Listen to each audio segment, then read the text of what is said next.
Aita for telling my dad to leave me out of his will because he's still in business with my abusive ex-husband. Okay, this is a complicated one and therefore long, so please bear with me. My ex-husband, let's call him Chad, was emotionally and sometimes physically abusive. We have 2 kids together, and co-parenting has been a nightmare, even after I remarried and had another child. He's manipulative, controlling, and just an all-around toxic human being. My dad owns several rental properties. Some were purchased while I was married to Chad, some after we divorced. These houses were always seen as an investment by my dad for his family and, as he says, generational wealth. He always talked about leaving houses for his 3 kids in his will. Well, he currently co-owns 6 of these properties 50-50 with Chad. This makes me incredibly uncomfortable. Here's the core issue: my dad wants a relationship with me now, but he refuses to acknowledge the horrific abuse I endured at Chad's hands. He refuses to cut ties with Chad, despite knowing some of the details. This makes both me and my current husband incredibly nervous and uncomfortable. It feels like a complete betrayal, and honestly, it's baffling. Here's the kicker: Chad makes my dad money. Money my dad is currently living off of. Clearly, the concept of generational wealth is lost on him. Meanwhile, I have zero financial ties to my dad. I don't give him money, and I certainly don't take any from him. Chad, on the other hand, only partners with my dad because my dad has the capital to fund these real estate deals. Chad, being a contractor, handles the renovations. They then split the profits 50-50. So, my dad fronts the cash, takes all the risk, and doesn't even recoup his initial investment, while Chad gets richer off the deal. And to add insult to injury, Chad doesn't pay a dime in child support from this income, because it's all conveniently in my dad's name, so it didn't count as Chad's income during our divorce. It's a truly messed up situation. To make matters worse, during my very difficult and abusive divorce, my dad, knowing some of the things Chad did, actually told me he was praying for me and Chad to reconcile. This is the kind of man my dad is, more concerned with appearances and what certain circles of his Christian community think than with the actual reality of the situation and the well-being of his own daughter. And it gets worse. It's not just a business relationship. My dad and Chad actually socialize. They hang out. Church, lunches, dinners, birthday parties, the whole 9 yards. My dad's excuse: they never talk about me. Which, frankly, I find incredibly hard to believe. Even if they aren't actively gossiping about me, the very fact that my dad chooses to spend time with my abuser, to share meals and celebrate milestones with him, speaks volumes. It sends a clear message that his comfort and his financial interests are more important than my well-being and my peace of mind. It feels like he's choosing Chad over me, over and over again. I've tried to have conversations with him about this. I've tried to explain how his continued relationship with Chad and his refusal to acknowledge the abuse is hurting me. I've explained how it makes me feel unsafe and unsupported. But he just brushes it off, saying things like, "You need to forgive and forget," or "I don't want to get involved." So, here's where I might be the I've set a boundary. I've told my dad that I cannot have a relationship with him until he severs all business ties with Chad and ensures that Chad no longer has any financial interest in any of the properties, acknowledges the abuse I suffered and stops minimizing it or trying to force me to reconcile with my abuser, even after the fact. I also told him that until these things are addressed, I want nothing to do with his will. I don't want any potential inheritance to be used as a tool for Chad to try to contact me or manipulate me in the future. Am I being unreasonable? Am I the for setting these boundaries? I feel like I have no other choice. I need to protect myself, my husband, and my children from Chad's influence. But I also feel incredibly sad and conflicted. I love my dad, but I can't tolerate this any longer. I feel like the daughter-in-law that divorced his son. Help me, Reddit. Am I the bad guy for protecting myself? TLDR, my dad refuses to cut ties with my abusive ex-husband and refuses to acknowledge the abuse I suffered. I told him I can't have a relationship with him until he does these things and removes Chad from any property ownership. Aita, relevant comments. Commenter 1, NTA, just out of curiosity, what are you siblings and family saying about his continued involvement? Are you getting any support there? Reply, it's a really long, complicated story but not really. My sister is also friends with Chad. My brother hates Chad, but we don't really talk because his wife and I don't get along since my divorce. This is a really long story that actually overlaps into my current husband's, Thomas, divorce. The betrayal of a parent must be the most painful for OOP. Reply, thank you. I was such a daddy's girl before all of this happened too. There was one night where Chad and I were fighting, prior to the divorce, and he balled his fist and lunged at me. In the last second decided to hit the wall next to my head instead of me. He knew his life would be over if he made a mark. I was texting my dad through the entire thing. He did nothing, did not come over, did not call Chad, nothing. He says it's because I told him not to, but I was in a very thick trauma response in that moment. I was worried about Chad getting set off again, not my own safety. Trauma is such a liar. The next day Chad took my dad to breakfast, told him his side of the story and asked for forgiveness. Which my dad give him. Nobody asked for my forgiveness, nobody even called to check on me or the kids. And the final detail that's worth noting, Chad and I were fighting about my brother. Chad didn't want him to come over to our house anymore because they legitimately hated each other.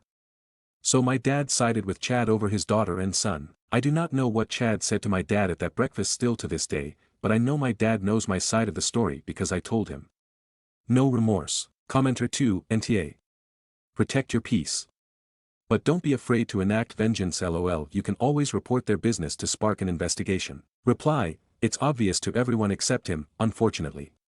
I have since started a non-profit, which is ironic because during my divorce my dad told me and my mom that he wasn't running a charity when my mom suggested me and my kids live in one of his rental houses that needed work.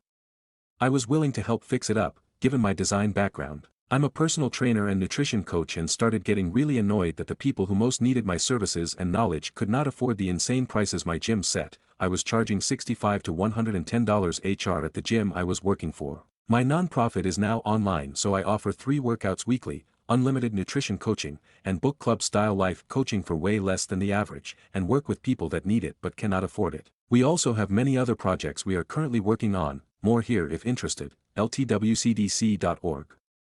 All of this was sparked because of my dad, his insane treatment of me, my trauma therapist helping me iron out my feelings, and my mentor that made me believe this dream was possible. I'm focusing on living my best life, growing my nonprofit to help as many people as I possibly can. My life motto is, be who you needed when you were younger. I'm trying to be the person I wish I had during the hardest part of my life. It sucks that my dad is choosing not to be a part of it, but it's his choice. I told him what I need from him and he hasn't done anything to move in that direction. But that's on him. I'm not angry anymore. I've forgiven everyone and are setting the necessary boundaries with them all. Chad and I still share custody of the kids 50-50, although he asks me to take them a lot, so I doubt it's actually 50-50.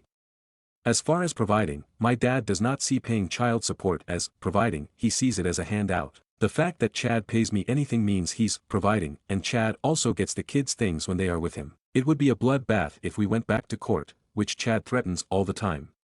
Everyone would be subpoenaed and it would effectively destroy my extended family.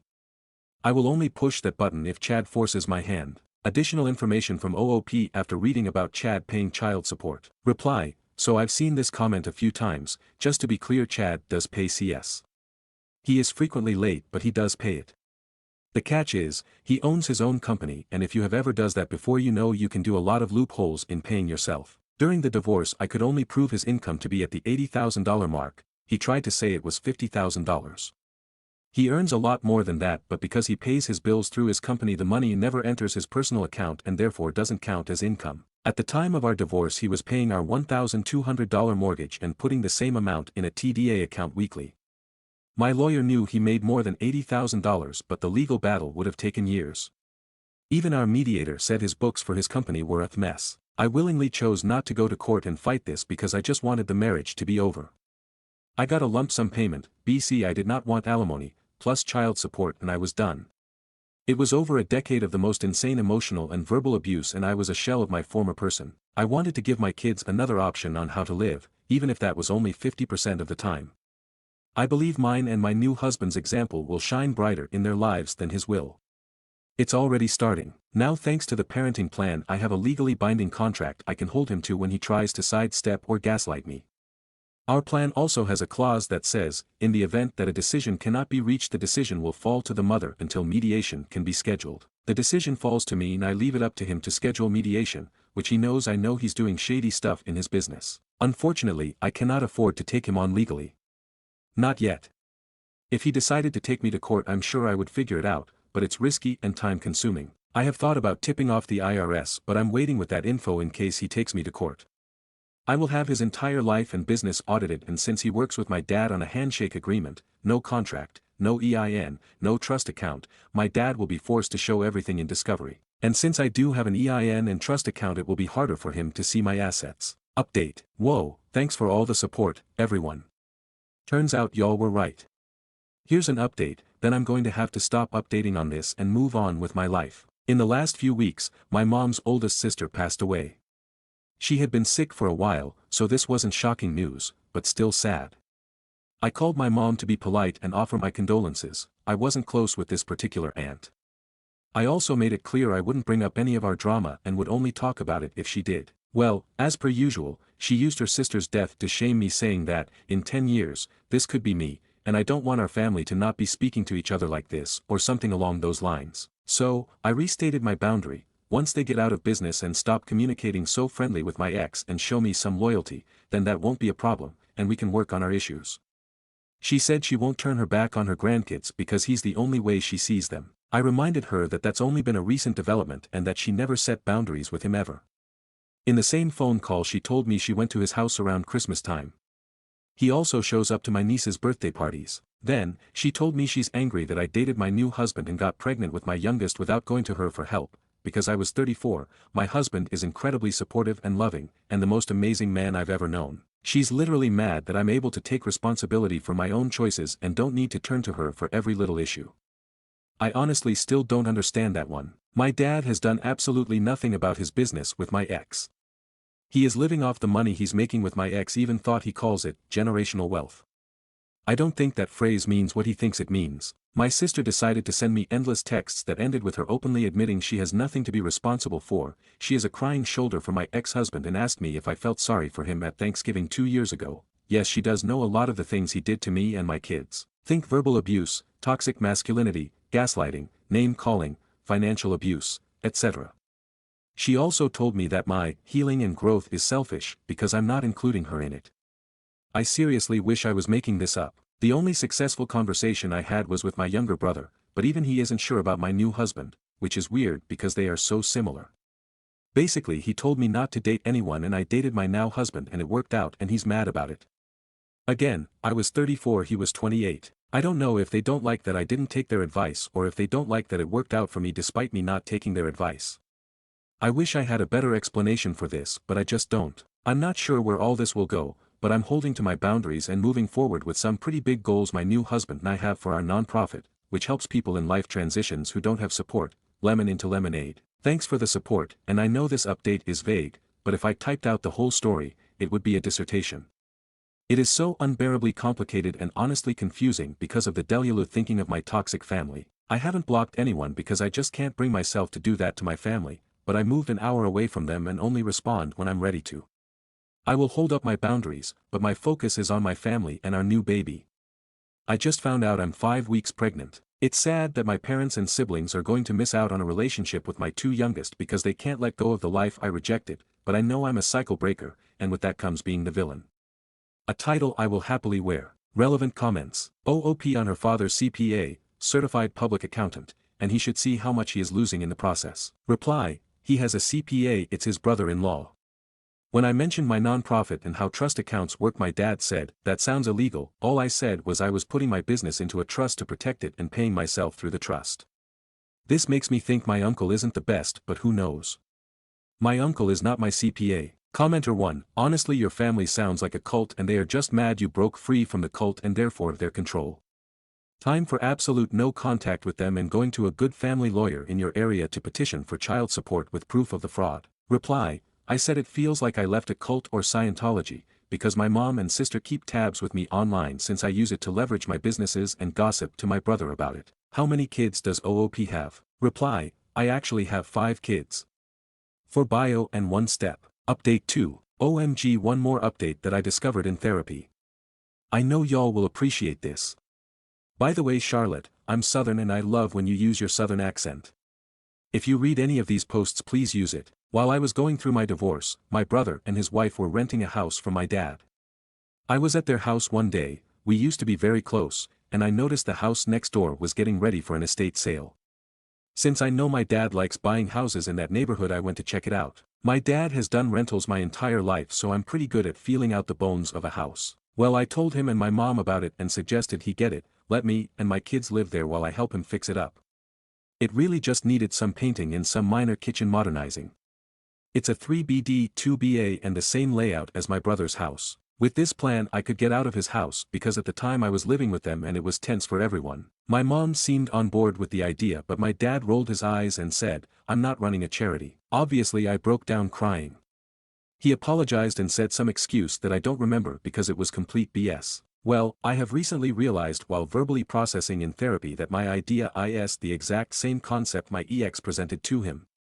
My dad fronts the money, my ex does the work, they split the profits 50-50. I wasn't even presenting to split the profits. I feel like my dad really missed a huge opportunity to help me start my own real estate hustle and teach me to do what he is doing. He could have helped me get back on my feet and set my kids up for life. Once this realization hit me, it was like I saw my dad in a completely different light. I don't even think he realizes how full of hot air he is. It seems we wanted me subservient and not to have independence. I think he thought if my life was as hard as possible I would go back to my ex and shame would have been lifted from my family, but I would have walked to hell and back before I did that. Anyway, this is a pretty good picture of the generational wealth my dad likes to talk about. He brags about getting into business with my ex to help his grandkids, but when presented with a way to help their mother, his daughter, now it's a charity. Make it make sense. Relevant comments. OOP clarifies on her father and ex splitting the profits regarding the properties such as selling or renting. Reply, they rent the properties mostly. They sell the ones they can't or don't want to rent. He doesn't live in them now, but he has in the past, long time ago. No business plan, no contract, no LLC, just a handshake agreement. Ex is a home remodeler, stepped down from contractor because he hasn't taken the test. My ex became a home remodeler within our marriage, I was there for all of it. Every flip, every house, not to mention being raised by my dad to do the exact same thing since he did them my entire life. I'm very familiar with home remodeling, flipping and renting. Also your point would make sense if your family was considered an investment, which I now know that how my dad sees it. At the time my dad said he would help me, actually he said he was the only one helping me. So when I approached him with an idea, please remember he's my father, buying a house, which he did end up buying, and showing me the same steps he showed my ex would have been easy money for him to make and he would have helped his daughter rebuild her life. I'm not saying he owes me anything, but as a parent myself I don't think you can say, I'm for you and I'm the only one helping you, while refusing to help your daughter who was a Psalm of 10 years rebuild her life in a manner that would have been an easy fit for both of us. Also we flipped our first home we bought together and I designed all of it. When we sold it we made over $40,000 profit. I'm going to be conservative and say we made $40,000, even thought I think it was closer to $50,000, which we used as a down payment on our next house, which also sold for a major profit. How did Chad present this property business proposal to OOP's father? Reply, you're right, I don't know how my ex presented this idea. I mentioned this in another thread on the same topic. I asked my dad how Chad got him to make this deal because Chad wins more than he does. I asked him because I want that same negotiating power. He didn't have a good answer for this because on his ends it's not a great deal. My presentation was, he buys the house in his name only. Me and my 2 kids live there and I work to flip the house with the exception of electrical and plumbing, which my dad, and ex, hire out for always due to liability. I know you don't know me, but I'm a damn good hustler. I have laid hardwood floors, baseboard, tile on floors and backsplashes. Obviously I can paint, before you say, it more complicated than, blah blah blah. I have painted professionally on and off for a long time for friends, myself and various organizations, churches specifically.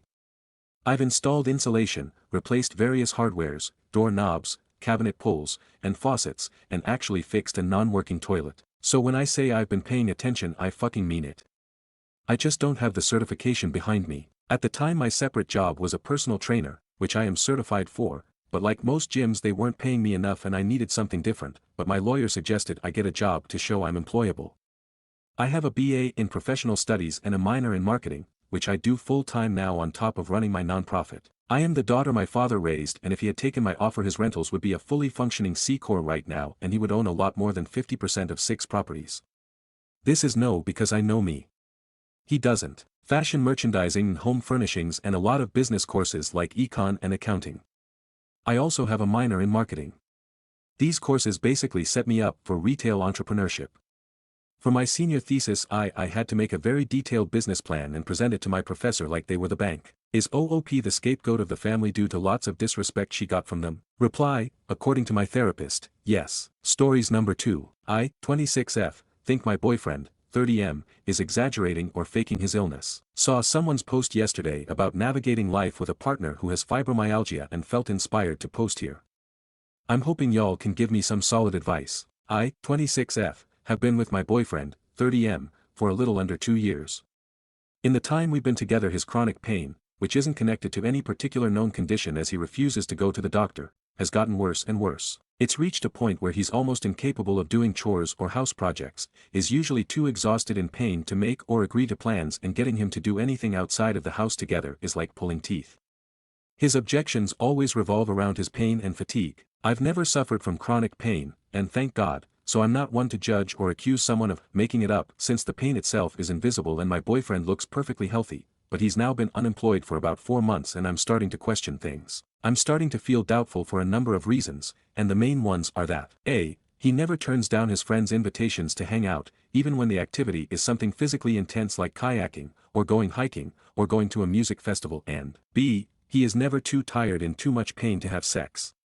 Over time it's almost made it seem like he's conveniently in an unbearable amount of pain when he has to do something he isn't all that interested in, i.e. chores, and I'm starting to feel hurt that he just doesn't seem to want to hang out with me outside of what we do lazing around the house. I've never accused him of faking or exaggerating his pain, but I have tried to talk to him about doing more fun stuff together, and it always circles back to his pain or him accusing me of trying to keep him from spending time with his friends, which I'm not trying to do by any means. I've done a ton of research into autoimmune disorders and other conditions that could be causing his problem, always bringing my findings and suggestions to him, but he just doesn't believe a doctor or any traditional medicine will help him. I'm also bothered because when we go to family outings or parties that we're both invited to, it's rare, but it does happen, he will talk anyone who will listen's ear off about how bad his chronic pain is and how frustrating it is to not be able to find a solution. The thing is, he's not actually looking for a solution. He just smokes weed every day and calls that good enough while lamenting and complaining that his body is the way that it is. He also refuses to return to work because of his pain. For additional context, he seems to have really extreme muscle spasms tightness, particularly in his back.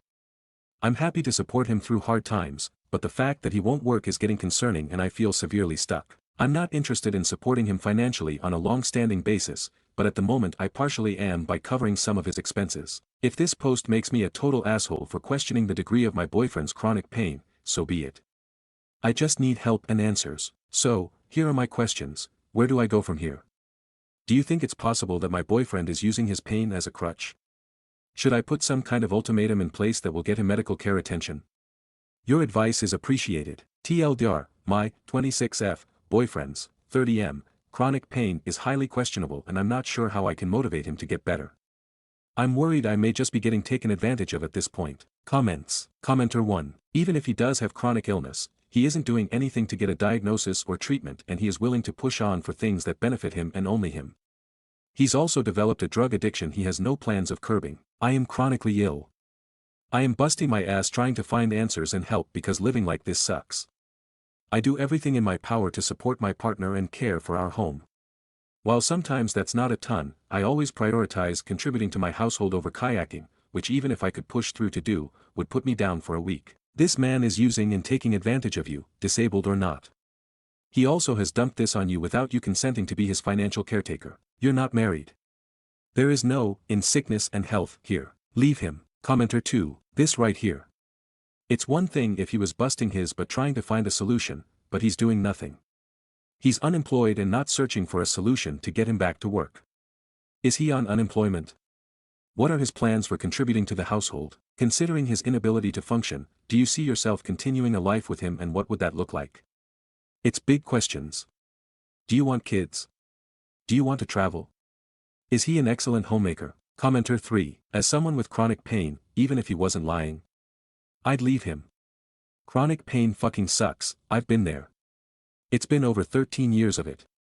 But it kinda just sounds like he's slowly made you into his bang maid. Either he's faking it so he doesn't have to work or do any chores, or he has no interest in improving his situation, which isn't sustainable if the person isn't going to pursue medical help or disability benefits. Commenter 4, bang maid that covers his bills no less. Run op run. Commenter 5. That's what we call a mommy bang maid. Update. Thank you to everyone who responded to my post and was so compassionate and kind. It was incredible to hear from so many people who actively battle chronic pain illness and those with loved ones who do. I hope to continue deepening my empathy towards anyone who is struggling with an invisible illness. On to my update.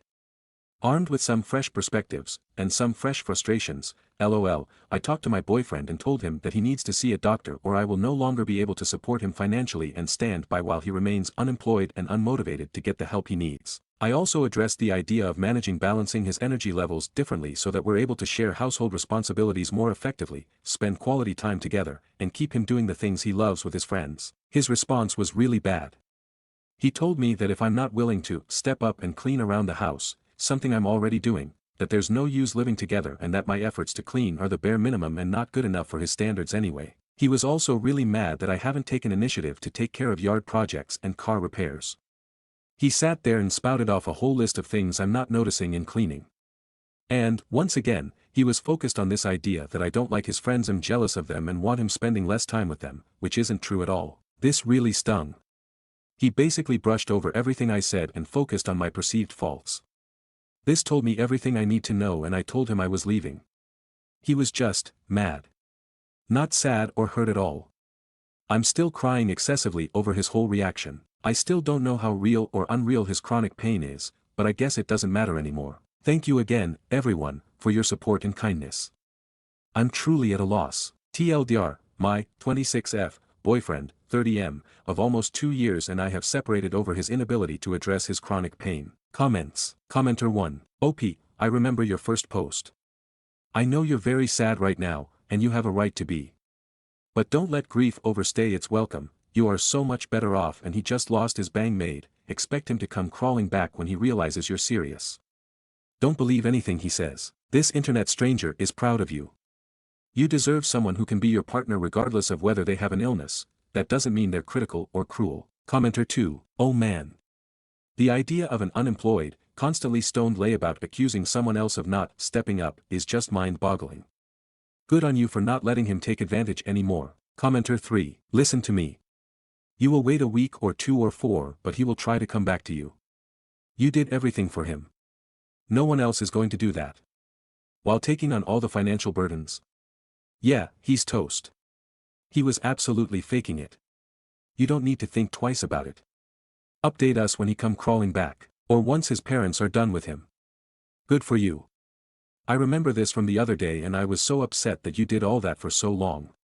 You're going to be much better off in life and I'm excited for you. Stories number 3. Aita for not having non-alcoholic drinks ready when my pregnant friend showed up unannounced. So last night, my family and I were just hanging out, having a few drinks, nothing wild. I sent my friend Lachlan, 21M, a snap of everyone chilling around the table, music playing, you know, just the usual. We often send each other random updates like that so it was nothing special. About 30 minutes later, Lachlan shows up at my place out of the blue, which is fine because I've known him for 12 years and we've got this open door thing going on. But he brought his girlfriend, Summer, 22F, with him. I've met Summer a few times, maybe 5 before this, and I think she's cool. We even text regularly since she's got a 7-month-old baby and doesn't go out much. I knew she was pregnant because she told me. So when Lachlan cracked open a drink, I offered to get her something non-alcoholic, even suggested I'd go buy her something so she wouldn't feel left out. She said it was fine and that she didn't need anything. I asked a couple more times throughout the night just to make sure, but she kept saying no. Eventually, they left around midnight and we all went to bed. The next day, I find out Summer's upset because she felt it was rude that we didn't already have something for her. She said my offer to go grab something felt like a last-minute attempt and that it wasn't really thought out. I was honestly confused because I didn't know they were coming. If they had given me a heads up, I would have planned ahead and made sure she had something to drink. Now, some of my friends are saying it was inconsiderate and rude of me to not have something ready for her, and I'm just like, how was I supposed to know? I offered multiple times, but they showed up unannounced. So, AITA for not having something non-alcoholic ready when Summer came over unexpectedly. Extra, I'm not sure if this is important but I see a lot of the female best friend issue posts. I am a girl, F20, I'm a lesbian and I've been in a relationship with my girlfriend for the last 5 years. Something both Lachlan and Summer are aware of and they've both met her before too. Edit, Also this was a family gathering because it's my sister's birthday next week. Edit 2, we do have non-alcoholic drinks in the house. I offered her what we had from the kitchen and then offered to buy her something specific if she didn't like what we had. Stories number 4. Aita for embarrassing my stepmom at dinner after she tried to teach me a lesson about my real mom. I, 18F, live with my dad and my stepmom, 43F. My mom passed away when I was 10, and it's still a sensitive subject for me. My stepmom came into the picture a couple of years later, and while we're civil, we're definitely not close. She's always had this weird vibe, like she's trying to compete with my mom even though my mom isn't here. She gets snippy when I talk about her or wear anything that belonged to her, like my mom's old necklace I wear basically every day. Anyway, a few nights ago, we were out for dinner with my dad, stepmom, and her parents. Her mom asked about the necklace, and I said, it was my mom's. She gave it to me before she passed. I wear it every day. Stepmom immediately cut in with, well, technically I'm your mom now. I've done more mothering in the last 8 years than she did in 10. I swear the whole table went silent. I just laughed and said, if you think being a mom is about trying to erase the actual one, then yeah, you've been amazing. She looked like she'd been slapped. Her mom gasped. My dad told me to apologize, but I refused. I said I was tired of her acting like my mom never existed, and I wasn't going to play along anymore. Now my stepmom is barely speaking to me, and my dad says I need to be the bigger person because she's just trying to connect. But to me, that didn't feel like connection, that felt like erasure. Aita for calling her out in front of everyone. Stories number 5. Aita for wanting to break up with my GF because I was a dare date. Never thought I'd have to use this old account, but I'm really stuck and need some advice before I potentially nuke what has been so far a good 8-month relationship. So for a quick background. My GF, 24F, and I, 27M, have been dating for around 8 months now. I first met her at a funeral of all places. I wasn't close to the deceased, they were a friend's uncle, I was just along to keep him company. In any case I wasn't particularly sad looking. I was talking with a family friend and smiling, which she noticed and made a pretty morbid joke asking if I put him in the casket. It was so blunt I just sort of laughed and we got to chatting all afternoon, ending up with her number in my phone by the end of it. She was funny, witty, pretty and a genuinely fun girl to be around. So of course I took a chance and asked her out, which she accepted rather eagerly. My ego was through the roof at that, little did I know. I came home a little earlier from work last night, I was covering a shift and the bloke I was covering came in anyway, so they didn't need me for 8 hours. Anyway I came home earlier than planned and overheard my GF laughing with someone on her phone. I was about to surprise her with a little jump scare when she said and I quote, I never meant for this whole thing with BF to last so long. I'd never normally date someone like him. She spotted me shortly after saying that, I admit, I made a noise I can't even begin to explain and she heard me. I'd never seen someone go that pale before. She was all wide teary eyes and quivering lips. GF then spent the next hour or so confessing that she never planned to date me, but once her friends found out she'd given me her number, they found a pic of me online and apparently found me so hilariously unattractive that GF just had to fake date me for a week to give me hope. I wish I was joking. Her friends and apparently GF are all still stuck in their mean girl high school phase. GF agreed but I guess apparently forgot about it because we've been dating for 8 months, not 1 week. She told me that she was stupid for agreeing with it and that I was a really good bloke, and that she really did love me but she never expected to actually feel that way about me. Why? Because I'm not her usual type of guy.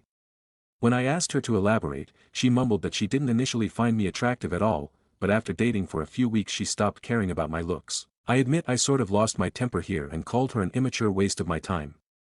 I told her I wished she'd just dumped me a week into dating because to find all this shit out 8 months in, when I cared about her, loved her was fucking foul. I'm staying with my mom at the moment because I need space to think and vent. Would I be TA if I dumped GF for this? Edit, wow, okay. Did not expect this much feedback, blimey. So I've turned my phone back on and it's a mess of texts, voicemails and missed calls. I've only listened to a couple but she's absolutely sobbing her heart out and pleading for me to come home so she can explain. Nothing from her friends mind you, just her. Says it all really. No idea what to do, but now I feel like rubbish. Aita has no consensus bot, OOP was NTA. Relevant comments. Commenter 1, is she still friends with all those mean girls? Reply, given that she was chatting to one of them yesterday, yeah I think so. Commenter 2, NTA. Even if you didn't care about the joke part of it, she didn't go out with you because she wanted to, but was pushed by her friends and then what? Did she give a play-by-play after your first date to said friends? Did she share your intimate moments with the friends? Was your first kiss also a joke? Was she hesitate to kiss you cause of the joke? Did she even want to kiss you? It's thoughts like that would drive me nuts cause at what point did her joke turn into real affection? Or was she cringing and flinching for those first few dates? How can you be with someone who thought you were gross for how long? Weeks? Days? NTA. Reply, that's the same shit on my mind. I mean, she didn't act strange or hesitant when we started dating. She was funny and cute and demanded we hold hands on our second date, but was it all a funny story to tell her friends? Was she laughing at how pathetically happy I was dating someone out of my league? I dunno. It's driving me insane thinking about it. I've already chucked up, I just feel sick and tired and used. Would OOP be able to forgive and move forward? Reply, I honestly don't know. I love her, she loves me, apparently. But I was a dare date to her. Something funny to give hope and then dump once she got her jollies. That she gave up that plan is nice, I guess. But I still feel ugly and laughed at. I really don't know. I have no idea if she even cares. I haven't even looked at my phone, it's been turned off since last night. I'm struggling with the fact that my funny, loving, very kind girlfriend is apparently a lying, using, mean girl who only dated me to break my heart. Sure, she didn't. But she never told me about it. I found out by accident. Was she laughing about it with her friends for months? I have no idea, but the thought makes me ill. I've already chucked up stressing over it. Commenter, really? You want to leave her, because she loves you for you? I'm pretty sure there's romantic movies with this setup. It started as a dare, but then she fell in love with the person. Does it really matter that it was a dare? She loves you for you, your personality. That's amazing. You probably already know if she is prettier than you, and how her former boyfriends look like, so the only surprise is that it wasn't love at first sight. What a strike of luck, that her friends dared her to date you. If they hadn't, maybe she wouldn't have found out what an amazing person you are. Reply, it's really got nada to do with how unattractive she finds me. It's more the fact that for 8 months she never told me the truth. That she's still friends with those girls. That I have no idea, but can guess given that I heard her laughing about it, that she still laughs with her friends about me. I feel used and ugly and small. Does OOP and GF live together? Is she with him for money? Reply, we have a house share, yeah. There's one more roommate but he works nights so we rarely see him. I work in ASDA so that's a big no to making big money. I just stay careful with savings. We both live in a house share. It's not too expensive. Sure, I spoiled her sometimes when I could. But most of the time she got annoyed with me for it. She was happy with a movie, cheap food and wine. So no, I don't think she was with me for money. Update 1. So I eventually turned my phone back on after making the original post and was bombarded with voicemails and texts and whatnot. I only listened to a couple and GF was sobbing her heart out on all of them, more or less begging me to come home and let her explain. To be fair, I didn't really have much choice but to eventually go back home anyway. It's a house share and I pay rent to live there. Plus my own mom was basically nudging me back out to let GF explain herself. So I went back home the next day and she pretty much tore out of her room and threw herself at me. She was sobbing and trying to talk but kept crying too hard between her words to sound coherent. I know I should have probably been angrier, but I hate seeing her cry. And she wasn't just crying, she was sobbing so hard she was having trouble breathing at a few points. Eventually I got her to sit down and asked her to explain exactly why I should stay with a woman who not only got with me as a dare but also still laughed about it with her vapid friends 8 months on. A lot was said, and to summarize it so this update doesn't take all night, she more or less said this. Fake names for her friends, and I'm likely paraphrasing, but I've spent about 40 minutes trying to remember it exactly, so this is the gist of it. GF, I didn't mean to ask you out on a dare, I wanted to date you before they even knew about you. I gave you my number first, remember? When Stacy and Tina found out I gave you my number, they looked you up on Facebook and found it hilarious that you were even trying with me. So they got this stupid fucking dare thing and told me to do it to give all uglies in the world hope. Me, wow, real mature. You do remember what you said on the phone to whoever it was, right? That you never meant for us to last this long. You told me I wasn't your type. What's your type, GF? Not me, right? Too ugly for you. GF, stop saying that. You're not ugly. You're just not the type of bloke I'd have picked to date long term. But I was wrong, babe. Look at us, we've lasted nearly 9 months. I love you so much, I really do. How can I prove it to you? How? Me, I don't know, GF. I love you too. But all I can think about is you laughing about me behind my back to them. How can I trust you anymore? GF, I wasn't meaningfully laughing at you. I swear I wasn't. I just don't know how to handle Tina any other way. She's always been like this. And I just go along with it to keep the peace. Me, so you'd rather keep the peace than stand up for me? Is that what you're saying? GF, you're twisting my words, babe. Me, no I'm not. God, why should I stay with you, GF? Seriously, give me a reason. You laugh behind my back. You dated me on a dare given to you by Tina and Stacy, right? And you're still friends with them? You chose them and their cruelty over us and what we have. GF, we've been friends for years though. Me, I fucking give up. At this point it was just a back and forth of me trying to walk away and her professing her love and defending her friendship with the Wonder Twins while trying to make me sit back down. I don't know guys. I'm back home, she's constantly trying to have another talk. I'm tired. I don't know what to do. I don't know what to say. Advice would be wonderful, because I'm very tempted to just pack it in. Top comments. Commenter 1, I'd have too much pride to stay. Be second-guessing everything all the time. How exhausting. Commenter 2, from what I have read, GF failed to resolve the situation. She continues to defend her friends, dismissing their behavior by saying, it's just the way they are. She remains close with these friends, laughs with them at OP's expense, joins in their jokes about him, and allows them to disrespect him without taking any action. Despite all this, she chooses to maintain her friendship with them. To me, this feels like siding with her friends over her boyfriend. Where has she stood up for him? Where has she defended him? Where has she expressed disagreement with the jokes and the disrespectful comments aimed at him? I just don't see it. You deserve someone who will stand up for you, not laugh at you behind your back. And her, I didn't mean to act. Please. She knew what she was doing. Don't let her tears and love declarations manipulate you. She's shown you who she is. Believe her. Pack your stuff and go. You'll find someone who respects you. Update 2, so here it is. I'll be brief with this because frankly I'm done with it all. I tried one last time to get any sort of sense from GF. I sat GF down and told her that I'm hurt and beyond disappointed that she didn't have the spine to stand up to her friends. That she'd rather keep the peace over defending the man she repeatedly claims to love. GF got angry and told me I was putting her in a position she couldn't possibly win. If she had a go at her friends, she'd lose them but keep me. But if she refused, she'd keep them but likely lose me. She told me she genuinely didn't know what the fuck to do. I said that as long as she's enabling Tina and Stacy's crappy personalities, she'll never stop being their doormat. She just went quiet at that point, said it was only Tina and then just kinda shrugged. So I told her that the fact she was even struggling to make a choice between them and defending our relationship was enough of an answer for me. I told her that while I'm not the most attractive bloke, her and her friends were far uglier than I could ever be and I deserved better. So I broke up with her. It was messy, she got physical. Not violent, just grabbing onto me really tight and trying to kiss me while offering sex. She was still full on ugly crying too. It was crazy, I've seen her cry and get mad, but I've never seen her like that before. It genuinely disturbed me. I left and I'm back at my mom's for a bit. Now I know I'm not a kid anymore, I'm 27. But my mom and I have always had a really good relationship, so I told her everything. She listened and didn't interrupt until I was finished.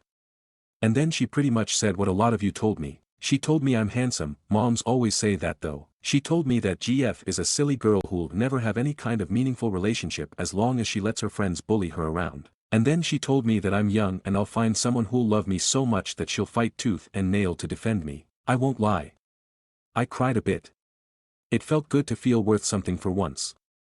I didn't really realize how little I felt that way with GF until that conversation with Mom. She even made me apple crumble, my comfort food. My younger brother, 20M, still lives with her too. He's been kicking my ass at chess.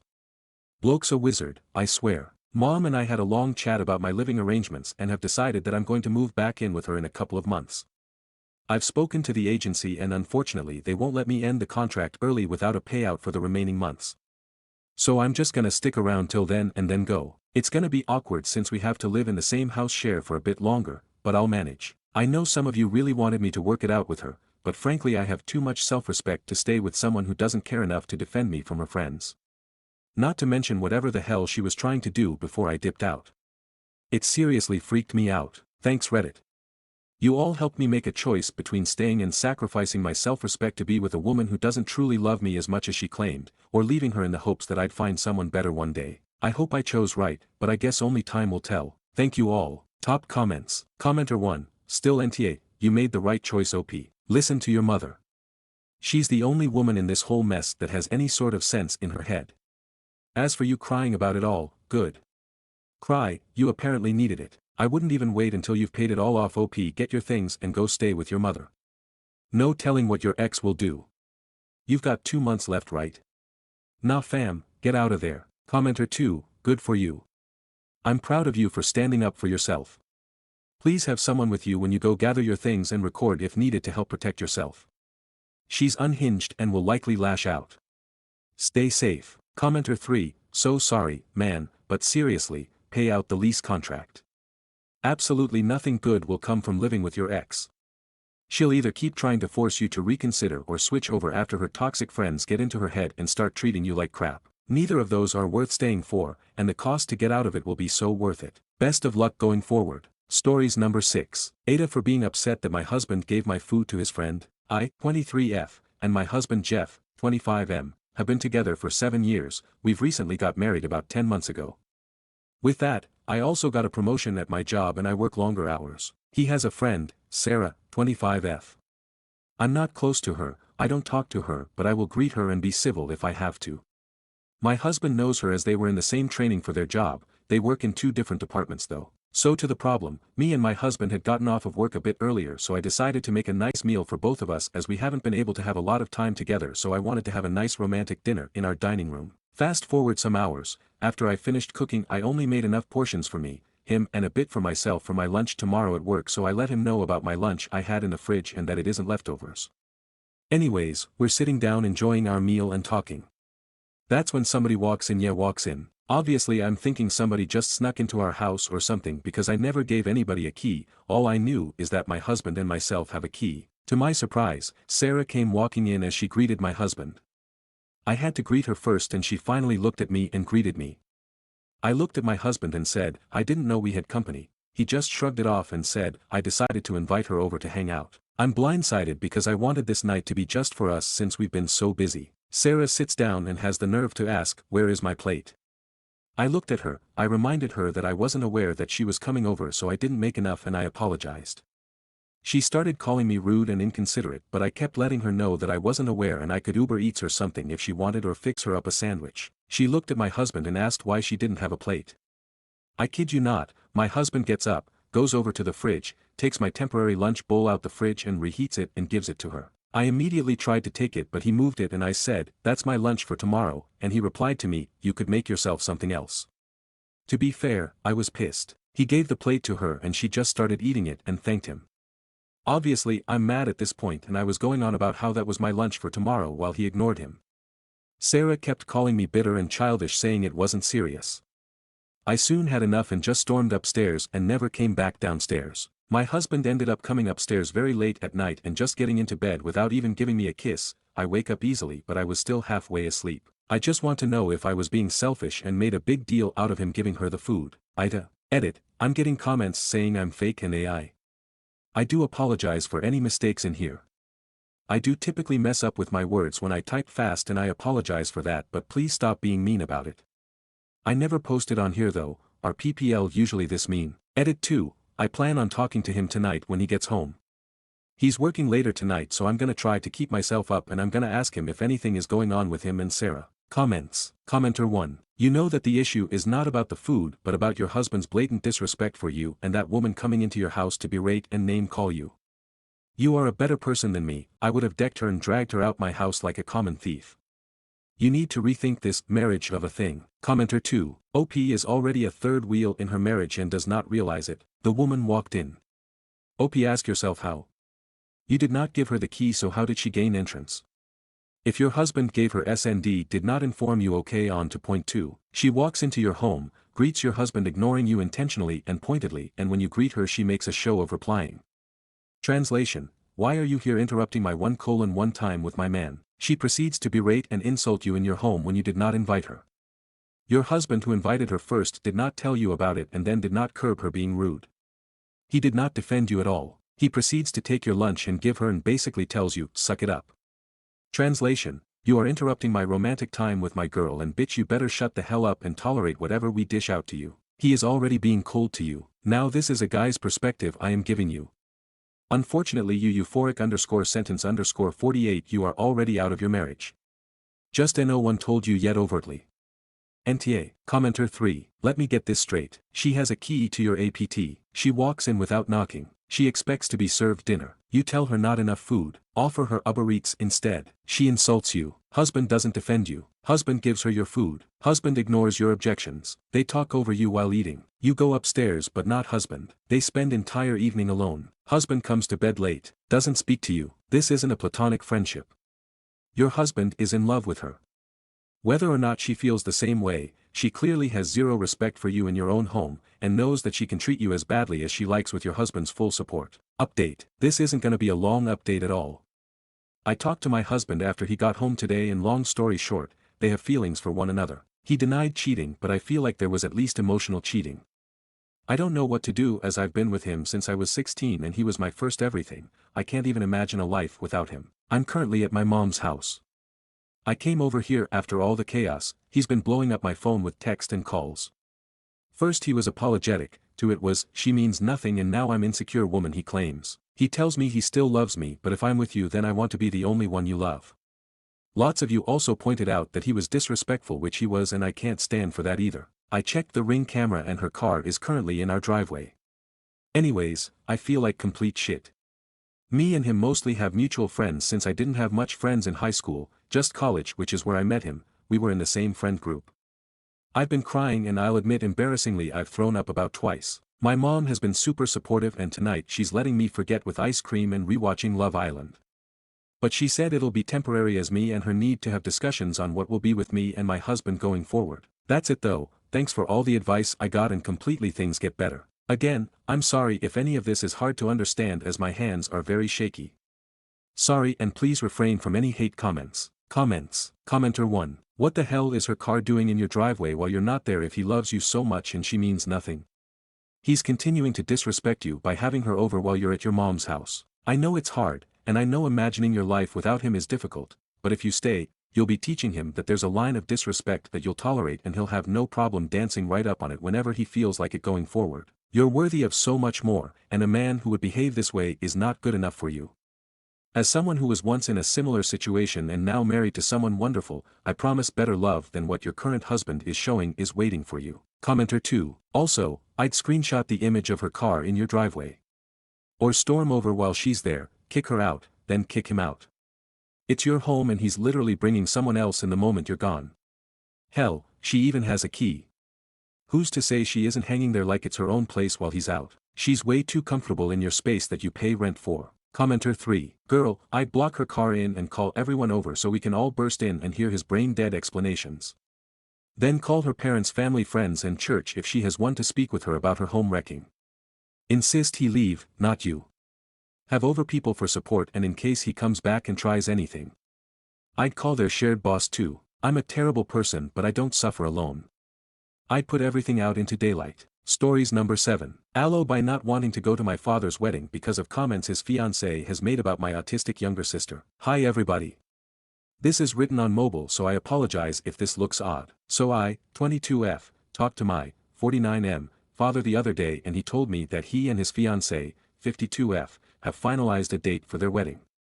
In this time my, 21F, sister went NC with both our dad and his fiancé, let's call her L. Elle has never had children so when my sister and I were introduced to her she became very motherly towards us even though we were both adults when we met her. My sister is a smart, funny, witty person who does struggle with mental illness due to trauma as well as she is medium support needs autistic.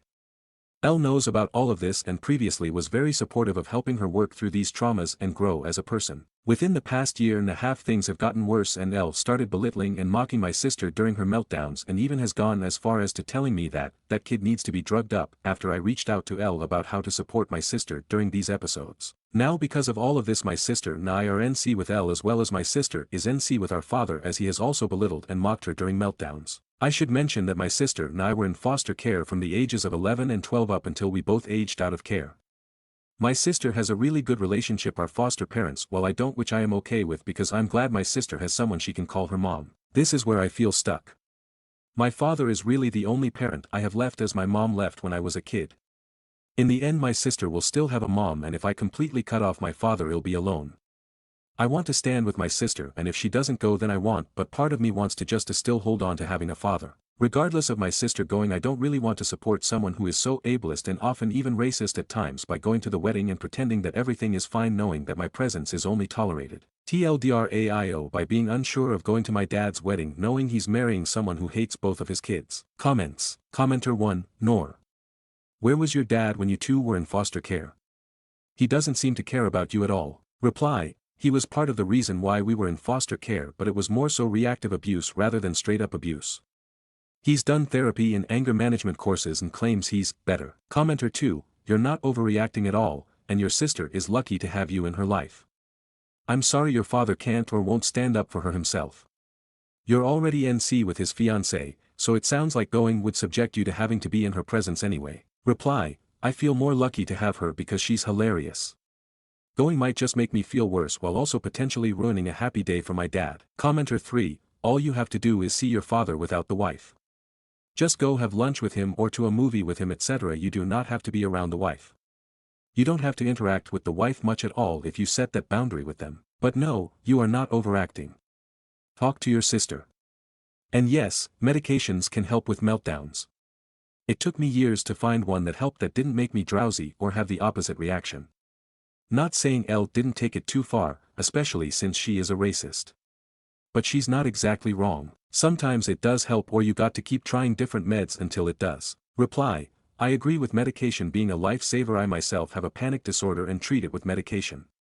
My sister is now on meds for her anxiety and it's really helped her. In fact, she went to the corner store by herself, with me on the phone for support, for the first time in her life. That was just one of many instances where Elle made an already difficult situation worse. She has done other things, that was just one example.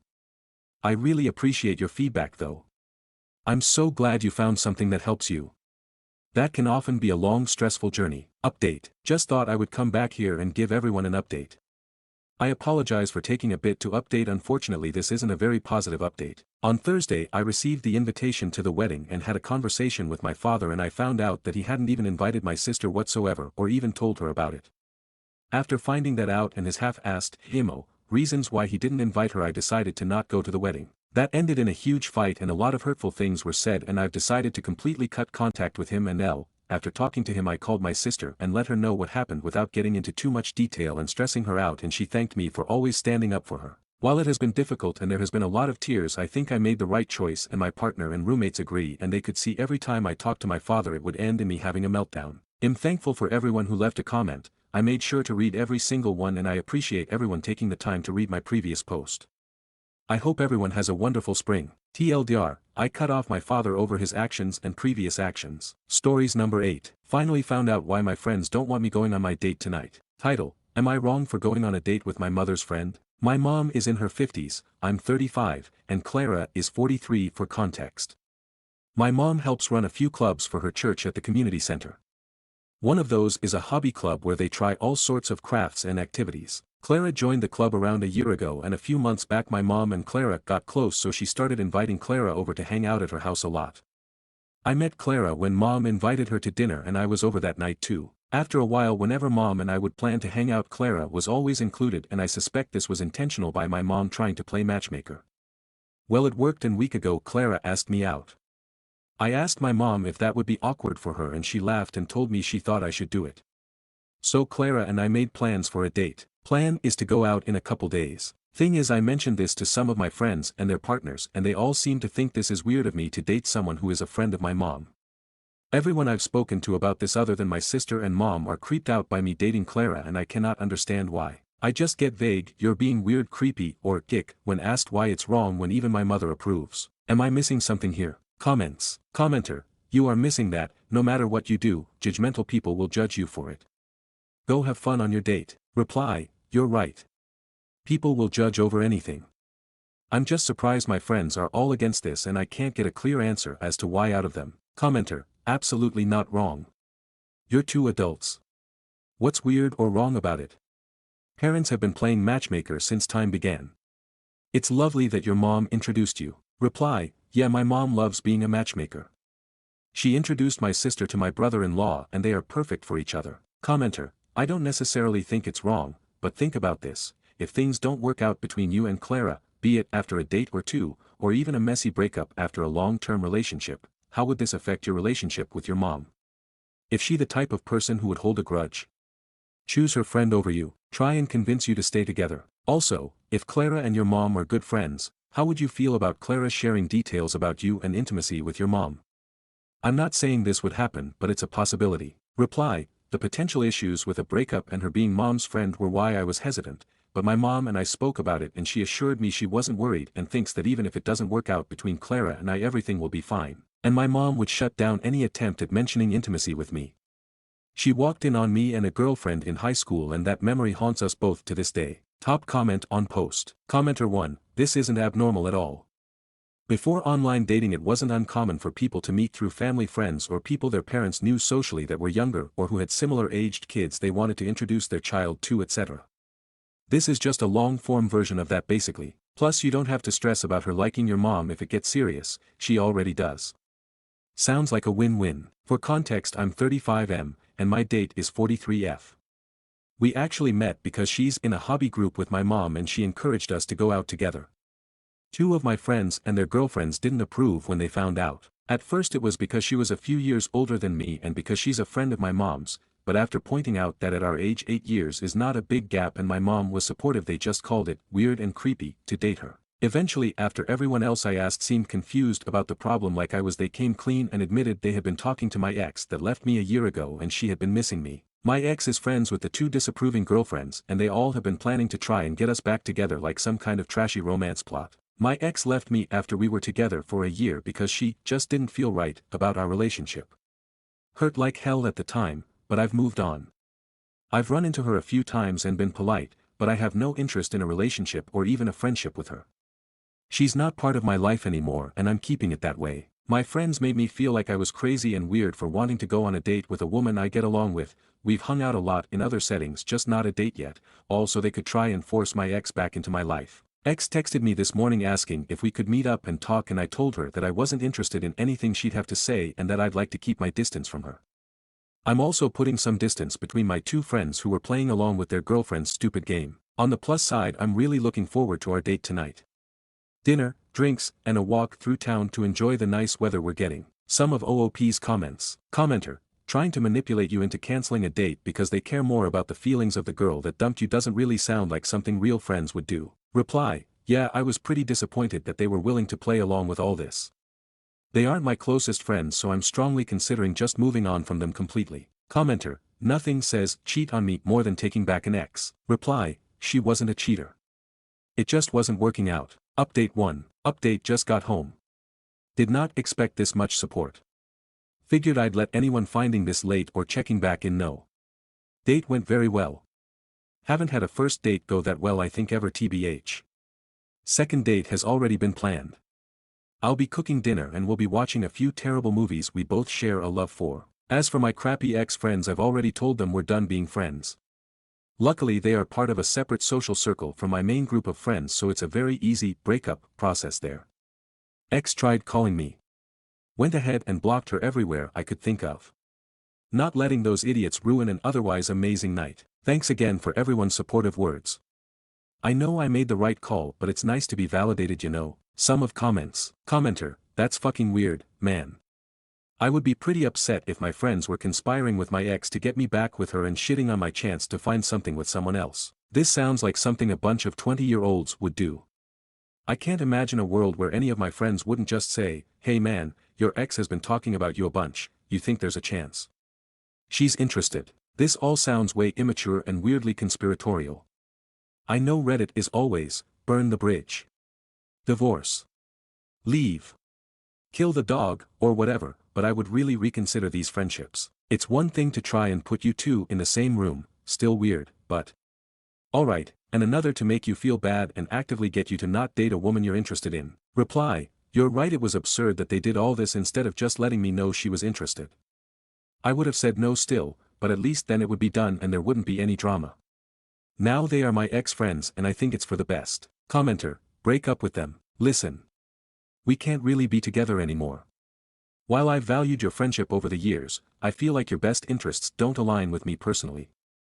It seems like you need something from our relationship when I've asked for nothing but the person you are. It upsets me that you would try to sabotage my happiness for something that makes you happy. It's time I move on so I grow as the person I want to be. I do wish you all the best, but I just don't see this working out.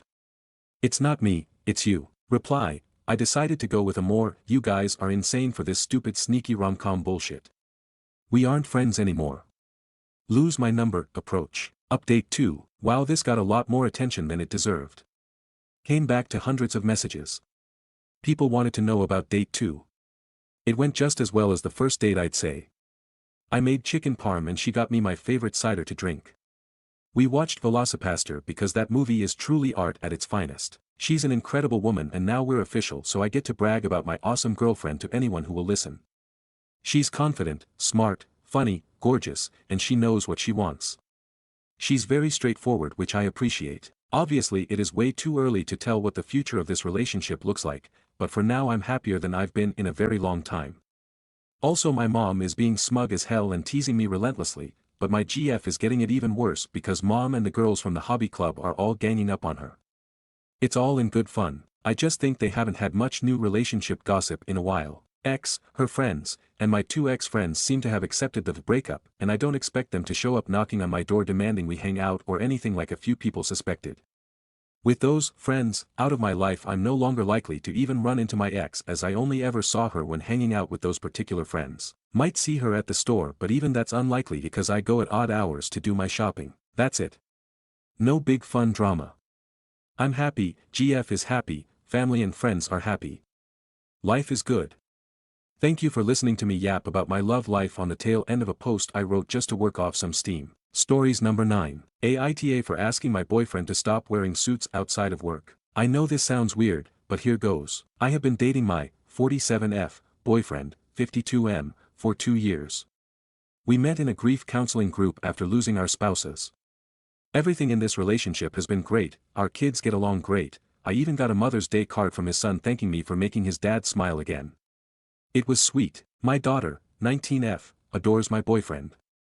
I was surprised how fast they hit it off because she's very shy, but I didn't want to question it, so I let it go.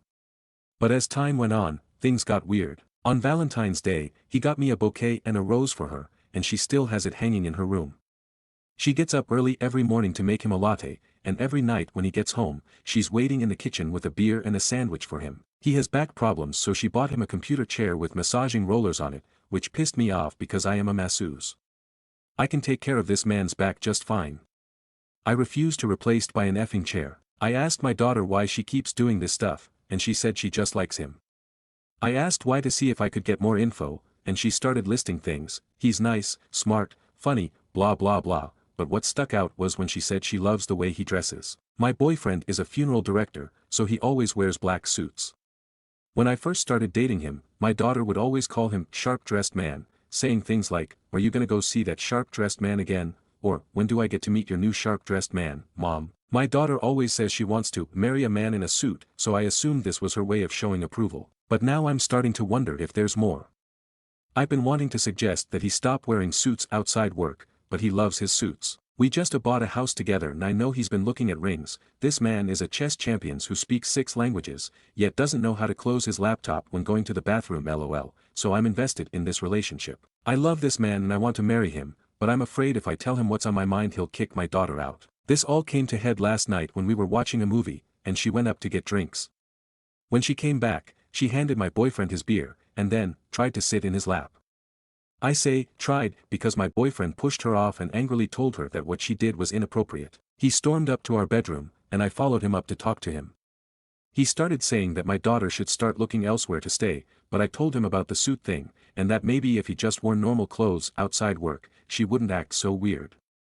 He told me I was being ridiculous and we went to bed. I made him breakfast this morning, but he left to go eat instead. He says he's in the McDonald's parking lot now, but we're going to have a serious talk when he gets home. I don't know what to think. Aita. Relevant comments. Commenter 1. You sound like one of those people that say it's the way the person was dressed was why they were assaulted. It's your daughter's fault, not his clothes. Commenter 2. Yes, imagine if the roles were reversed. If the BF's son was coming on to OP, and instead of talking to the son about it, BF suggested OP change the way she dresses. YTA, OP, and you need to have a long talk with your daughter about what's appropriate behavior. But also you may want to look into counseling for her, perhaps some of this stems from the loss of her dad. Commenter 3. Completely agree. Also, it seems OP's boyfriend's angry response implies that he knows exactly what's going on and feels uncomfortable. Commenter 4. Yeah, seriously. Also the way he was so quick to tell OP that her daughter should move makes me think something else happened before the lap sit attempt, aside from gifts. Commenter 5. YTA. Your daughter is being really inappropriate, crossing the line into creepy, with him, and instead of handling her, you're blaming her behavior on his clothing. You need to sit her down and have an extremely firm talk about consent and boundaries. And let him wear his damn suits. Commenter 6. YTA just a bit, but I don't blame you for hoping for an easy fix. This could be a powder keg. If your BF is a high-quality dude, your daughter is probably making him very nervous. She is not a child. First tell her that her behavior is making BF uncomfortable and is rude. How long ago did your husband pass away? She may want a daddy figure or have a crush or a real fixation. The fact that he had such an angry reaction hints that she may have tried to be inappropriate before. Is he living with you? In your house? In his? She probably needs some counseling. She is struggling with something. I wouldn't put my 19-year-old out of the house on the say-so of my BF, but listen to what he has to say, and listen to whatever your daughter will share about her feelings. Then get her to counseling and maybe some family counseling as well. Reply. How long ago did your husband pass away? She may want a daddy figure. Unfortunately, I think this may be the root of the problem. My late husband wasn't a bad father to her, but he did often play favorites with our son, and it really hurt her. He did his best to not make it obvious, but she could tell. That's why she's always been very close to me. Commenter 6. Unfortunately, this sounds like a coping mechanism for your daughter, and you all would benefit from her getting counseling. Sometimes young women try inappropriate, romantic tactics to obtain love, approval, attention, when they've come to believe that being their normal self is not enough. This is the root of the cliché, daddy issues, people throw around. The insecurities she has just magnified tenfold because since her father died, there's now never going to be a chance for her to get the approval she so desperately needed. She may be trying to get fatherly attention in a completely wrong way because her self-esteem is so low, and this person is safe, i.e., he's my mom's boyfriend. Of course I don't like him like that. It sounds like you and your BF have a good relationship. I recommend making sure he knows you are on his side about this. Your clothing comments were because you were afraid and it felt like a no-win situation, but you understand your daughter is in the wrong. Meanwhile, tell your daughter she can only live with you if she gets therapy. Reply. This comment has given me a lot to think about. Thank you for your input. Update on our conversation. Well, it turns out some of you were right and there was a lot of crap I didn't know about. An entire shitshow's worth, in fact. My boyfriend showed me several disturbing text messages, no actual propositioning or anything, just weird stuff like, I miss you, and, are you awake, at 2 a.m., etc. And apparently my daughter had confided in him about a close friendship she had with her basketball coach right after her dad died. My boyfriend said he kept it a secret because she begged him not to tell me and he didn't want to break her trust. I, of course, was incredibly hurt to hear this, but at the same time I understand why he didn't tell me. Apparently he is the only person she has ever talked to about this. It turns out my daughter has basically been treating my boyfriend like a private therapist for the past several months, and he didn't tell me because he wanted to help her. He chalked up all the favors to her just showing gratitude for lending an ear, and didn't realize how she might have felt differently before last night. He apologized for insisting on kicking her out, and I apologized for the stupid comments about his suits. It was a comment I made out of being in denial, and now I realize she needs therapy. When I first started grief counseling, I did ask my kids if they wanted counseling. They both said no, and I didn't want to force it on them. When I sat my daughter down to talk about the boundary issue, she burst into tears and started apologizing. I had an extremely uncomfortable, but necessary conversation with her, and I told her that I'm going to start looking for a therapist. I didn't tell her that I know about the basketball coach because I don't want her to feel betrayed, and I'm hoping a professional will be able to get it out of her in a more sensitive and controlled manner. But so help me God, if that motherfucker ever shows his face in my hometown again and she asks me why I'm in jail, I guess I'll have to tell her I know about it then. But for now, her healing from the past is my main priority, because it really does seem like her dad screwed her up far worse than I thought. My boyfriend and I have made up, and no one is getting kicked out, but things are still pretty awkward. She's basically quarantined herself in the basement. For now we all just need some space, and my boyfriend has already helped me find some good therapists in our area. Stories number 10. Aita for firing my daughters, F16, best friend, F19, for being too polite. I hired my daughter's best friend. She is a good kid and has a real interest in learning and working in my industry. My daughter's friend was unqualified, but I cleared it with the film's producers to have an assistant who was also a student. She is a hard worker and a fast learner and picked up her role well. She is going to have a successful career as a theater film technician. In spite of that hard work and quick learning, I had to fire her last night over her text messages to me. She is hired as a student, her inexperience and therefore needs to ask questions is assumed. I expect text messages asking for more clear directions, instructions on assigned tasks, clarification of the equipment, etc. I told her the beginning of December, you are here to learn and not to already know. No matter where I am, you text me questions you have and I will come to show you or reply with an explanation. All her messages have been appropriate questions for the tasks currently assigned. My hang-up has been how she begins her messages. All start with, Mr. last name, ... Sorry to bother you. I know you're busy. I don't want to be a bother. Sorry, I need help again. Etc. I have repeatedly text back she is not a bother, that I want her asking questions, that she does not need to be formal, and so forth. No matter how many times I tell her to drop formalities, she keeps using them in every message. I explained I am her supervisor on set and her questions are part of that role. So after 5 weeks now of her not following my repeated requests to believe in the validity of her right to ask questions, yesterday afternoon I switched it to an ultimatum. If your future messages open with any wording that implies you are an inconvenience, then I am going to assume you don't yet feel professionally ready to be working on a film and will let you go. 3 hours later she sends the final message with, sorry. I replied back that she needed to go back to the trailer to get her stuff and leave. She was no longer my assistant on this film. Now she is hurt. Her mom passive-aggressively dragged me on FB. My daughter texted letting me know how mad she is at me, and when I got home had a sign on her bedroom door that said, don't knock, don't try to speak with me. So basically everyone is mad at me. Now, the fired best friend will still be included in the credits, invited to the premiere as a crew member, and get a positive job reference on her ability to perform the assigned tasks.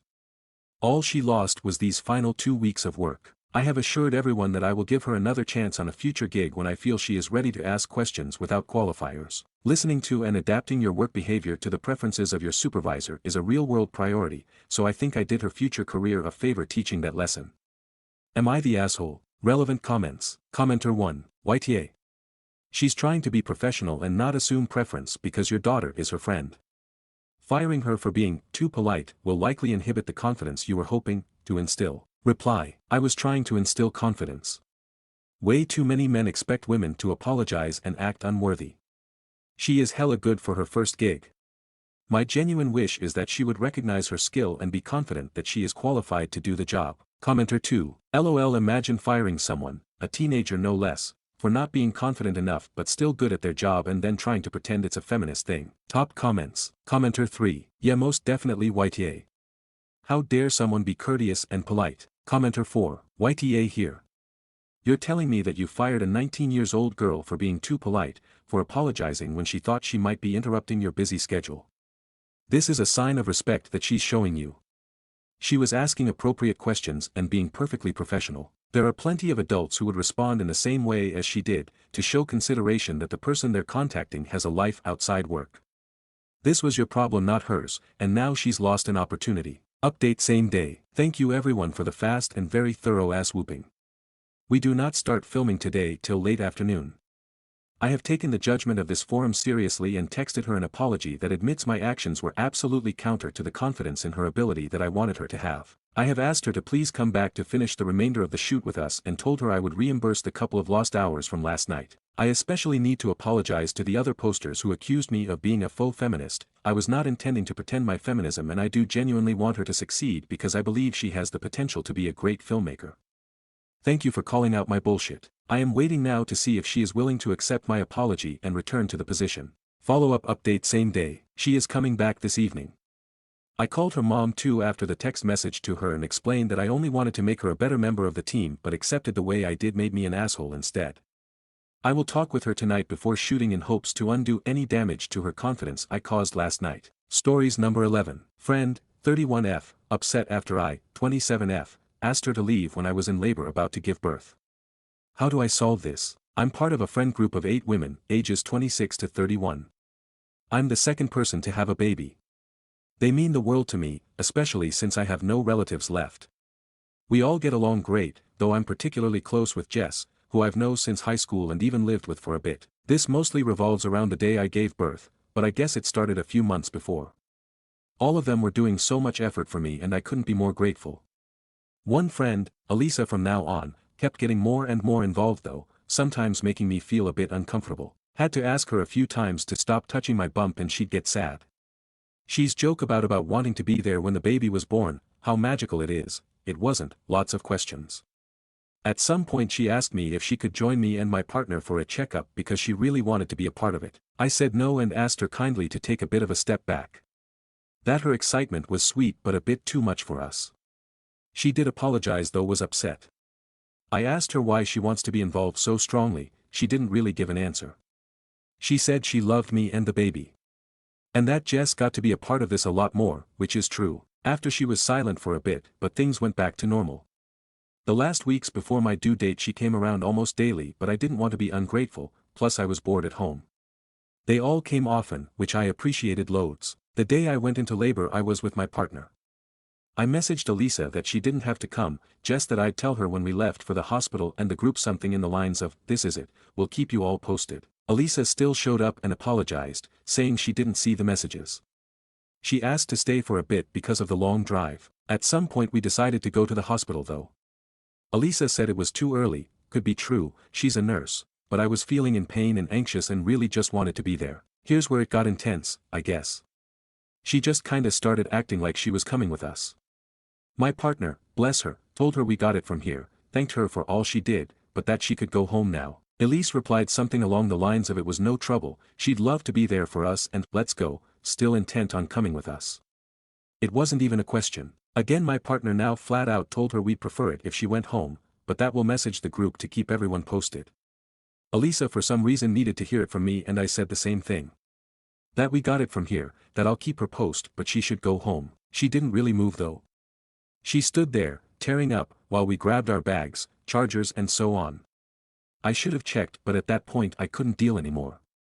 I got into our car and waited for my partner. Elisa came to my window and was full on crying. She asked me to come with, that it was really important for her. If Jess could be with me, why not she? And so on. I'll admit I didn't respond kindly. I was anxious and in pain and it's no excuse. But I shouted at her to leave, to stop being so weird, that it's not about her and so on. There were some swear words in there. My partner just drove off with me. I haven't heard from Elisa since, 3 weeks ago. She has come to see the baby, she doesn't reply in the group chat and our friends are saying she's incredibly upset with me, saying she can't forgive me. I don't want to mess up our friend group but I'm at a loss. None of us know why she's behaving this way. The other mom in the group said she was a bit like this when she was pregnant, but not close to the same way she was with me. I feel like she overstepped, but I also know I shouldn't have screamed at her like I did. Do I just apologize, try and restore the peace? Do I try to talk to her? Do I give her time to come to me? I'm exhausted and just want this to be resolved. Top comments. Commenter 1, that's just bizarre behavior. You didn't do anything wrong and you really don't need to be worrying about her right now with a brand new baby. If she can't logic out by herself that it's your choice who's in the room when you're giving birth and she's not part of it, and that throwing a tantrum as a friend who literally just had a baby, then you're probably better off without her around, to be honest. It sounds like she's going through something, and that sucks for sure, but it's got to be someone else's job to look out for her. You've got enough going on. Reply, yeah, fair. This behavior is not like her, at least not this extreme. I do wish I knew what was going on with her. Commenter 2, she did overstep. I know we are never supposed to yell at anyone, but she pushed you pretty hard. She wouldn't take no for an answer. It's hard to lose a friend but in this case it's just as well. She doesn't sound well balanced. Reply, thank you for this. Commenter 3, I've no idea what her issue is, but as a random internet stranger I absolve you of all wrongdoing. You said no nicely, gently, kindly, and repeatedly. She did not listen. Wanting to push her way into the labor room to be actively involved is way away over the line. You were in pain, and stressed, and she was trying to bully her way into an intimate moment of extreme vulnerability. You yelled at her because you snapped, she had ignored you being nice about it for months. Reply, thank you for this. My mind has been all over the place. This helps. Commenter 4, does she want a baby and kinda projected that onto you? Has she recently gone through a breakup? Does she feel like she third wheels you and Jess? Just some ideas. Not sure. Reply, she does want kids, she's been with her current BF for 6-ish months so I don't think they're at that step yet. I don't know. In response to a much longer comment by Casanova's Muse. Reply, thank you, and everyone, for your reply. Seeing it all written out that way helps a lot, to be honest. How silly it may seem, I did need to hear all this. My hormonal, sleep-deprived mind was going all kinds of places hahaha. Update post. Thank you all for the many wonderful replies, reality checks and supportive private messages. Some were quite extreme though I do understand and appreciate the concern. Wife, baby and I are fine.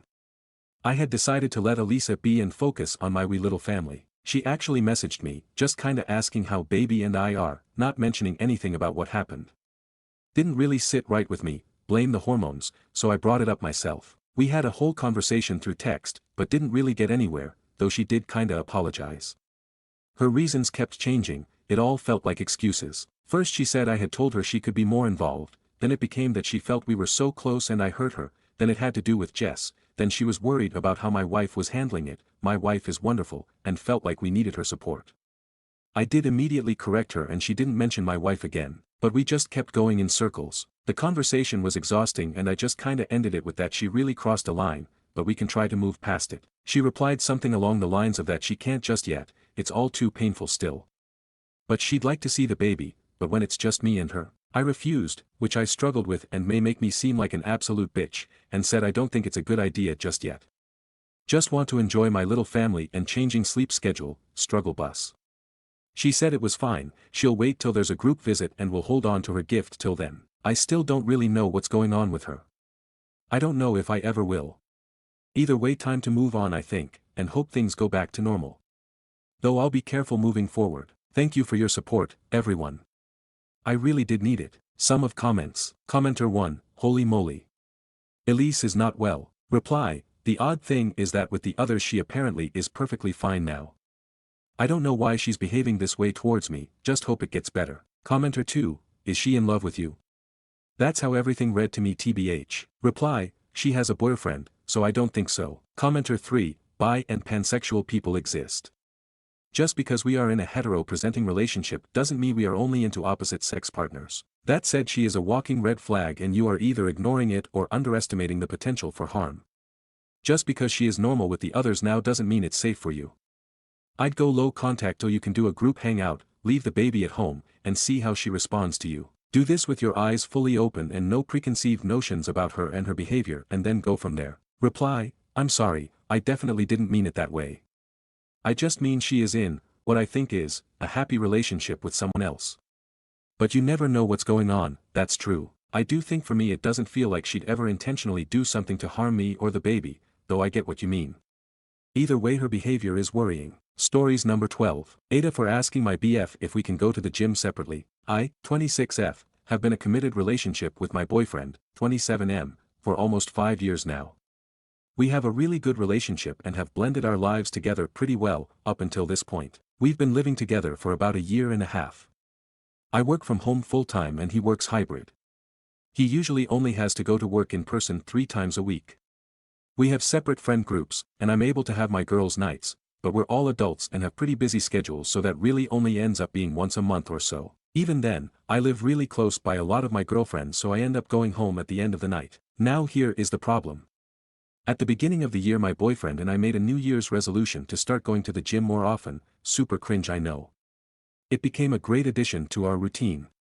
2 weeks ago, he caught a really bad cold, was homesick for a few days and wasn't able to go to the gym. I went by myself and I realized how nice it was to get a few hours all to myself.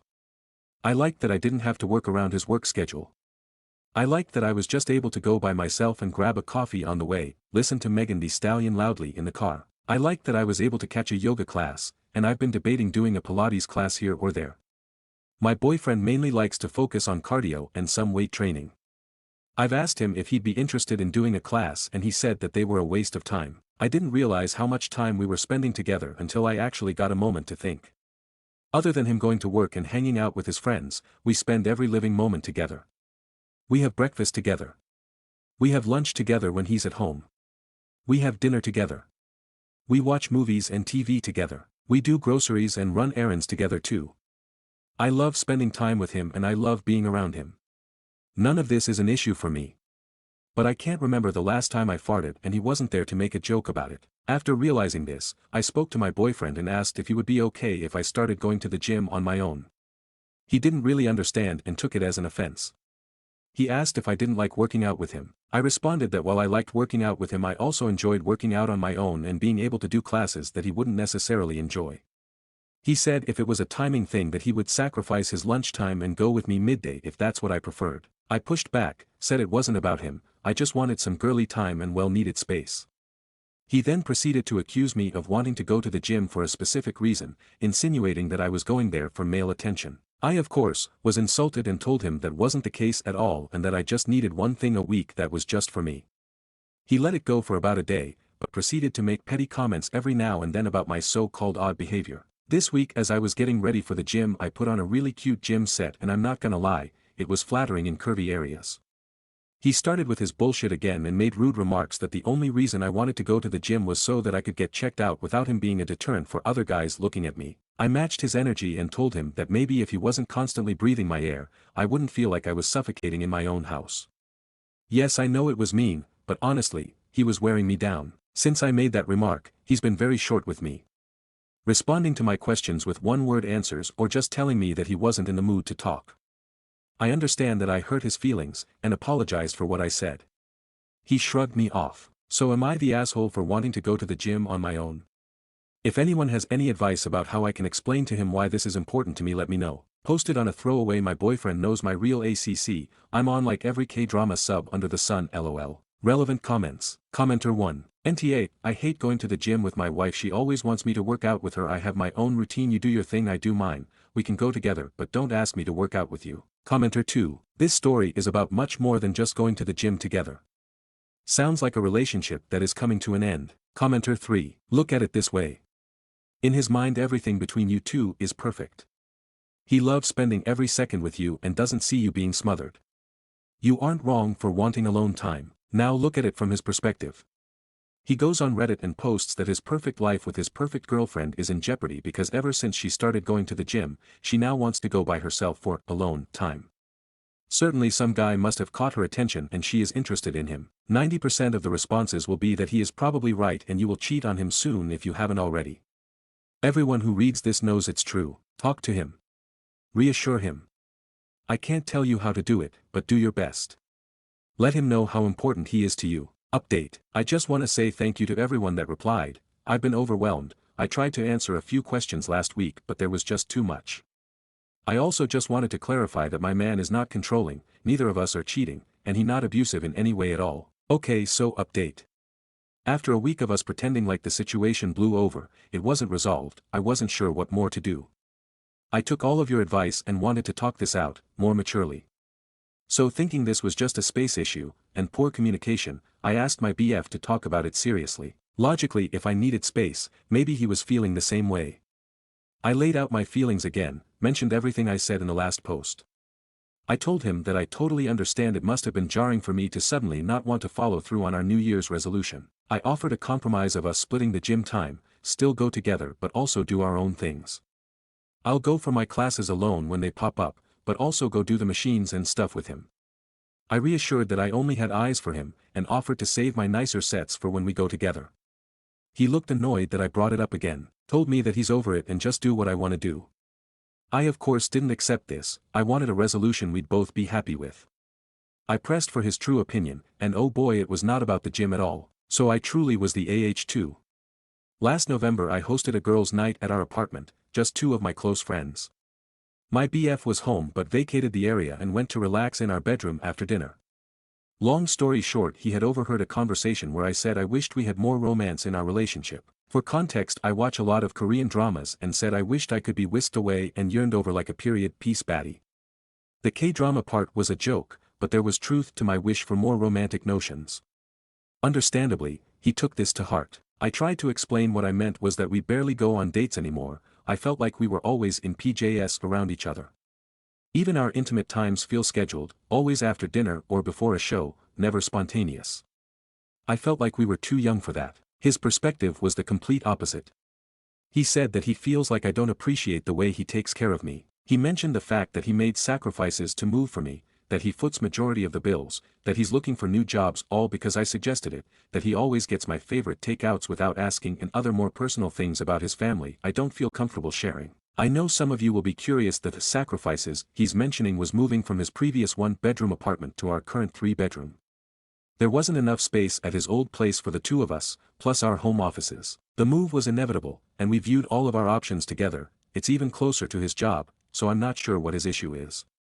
As for the job, he's always complaining about how hard it is, how he has no free time. He works in health and safety, so I always tell him to find a new job that makes him happier. If you're wondering, we split the bills based on our incomes, what I thought was a fair split. We live in Ontario, Etobicoke. It's expensive here, but I pay what I can afford. Plus, I'm home more, I end up doing more chores than him. The takeout is not even a fair point, seeing as I cook him dinner every night. We don't buy food. Trust me, I pull my weight as a partner, it's not up for debate. This all relates to the gym fight because he said he felt like I was complaining about him and then looking for solutions elsewhere.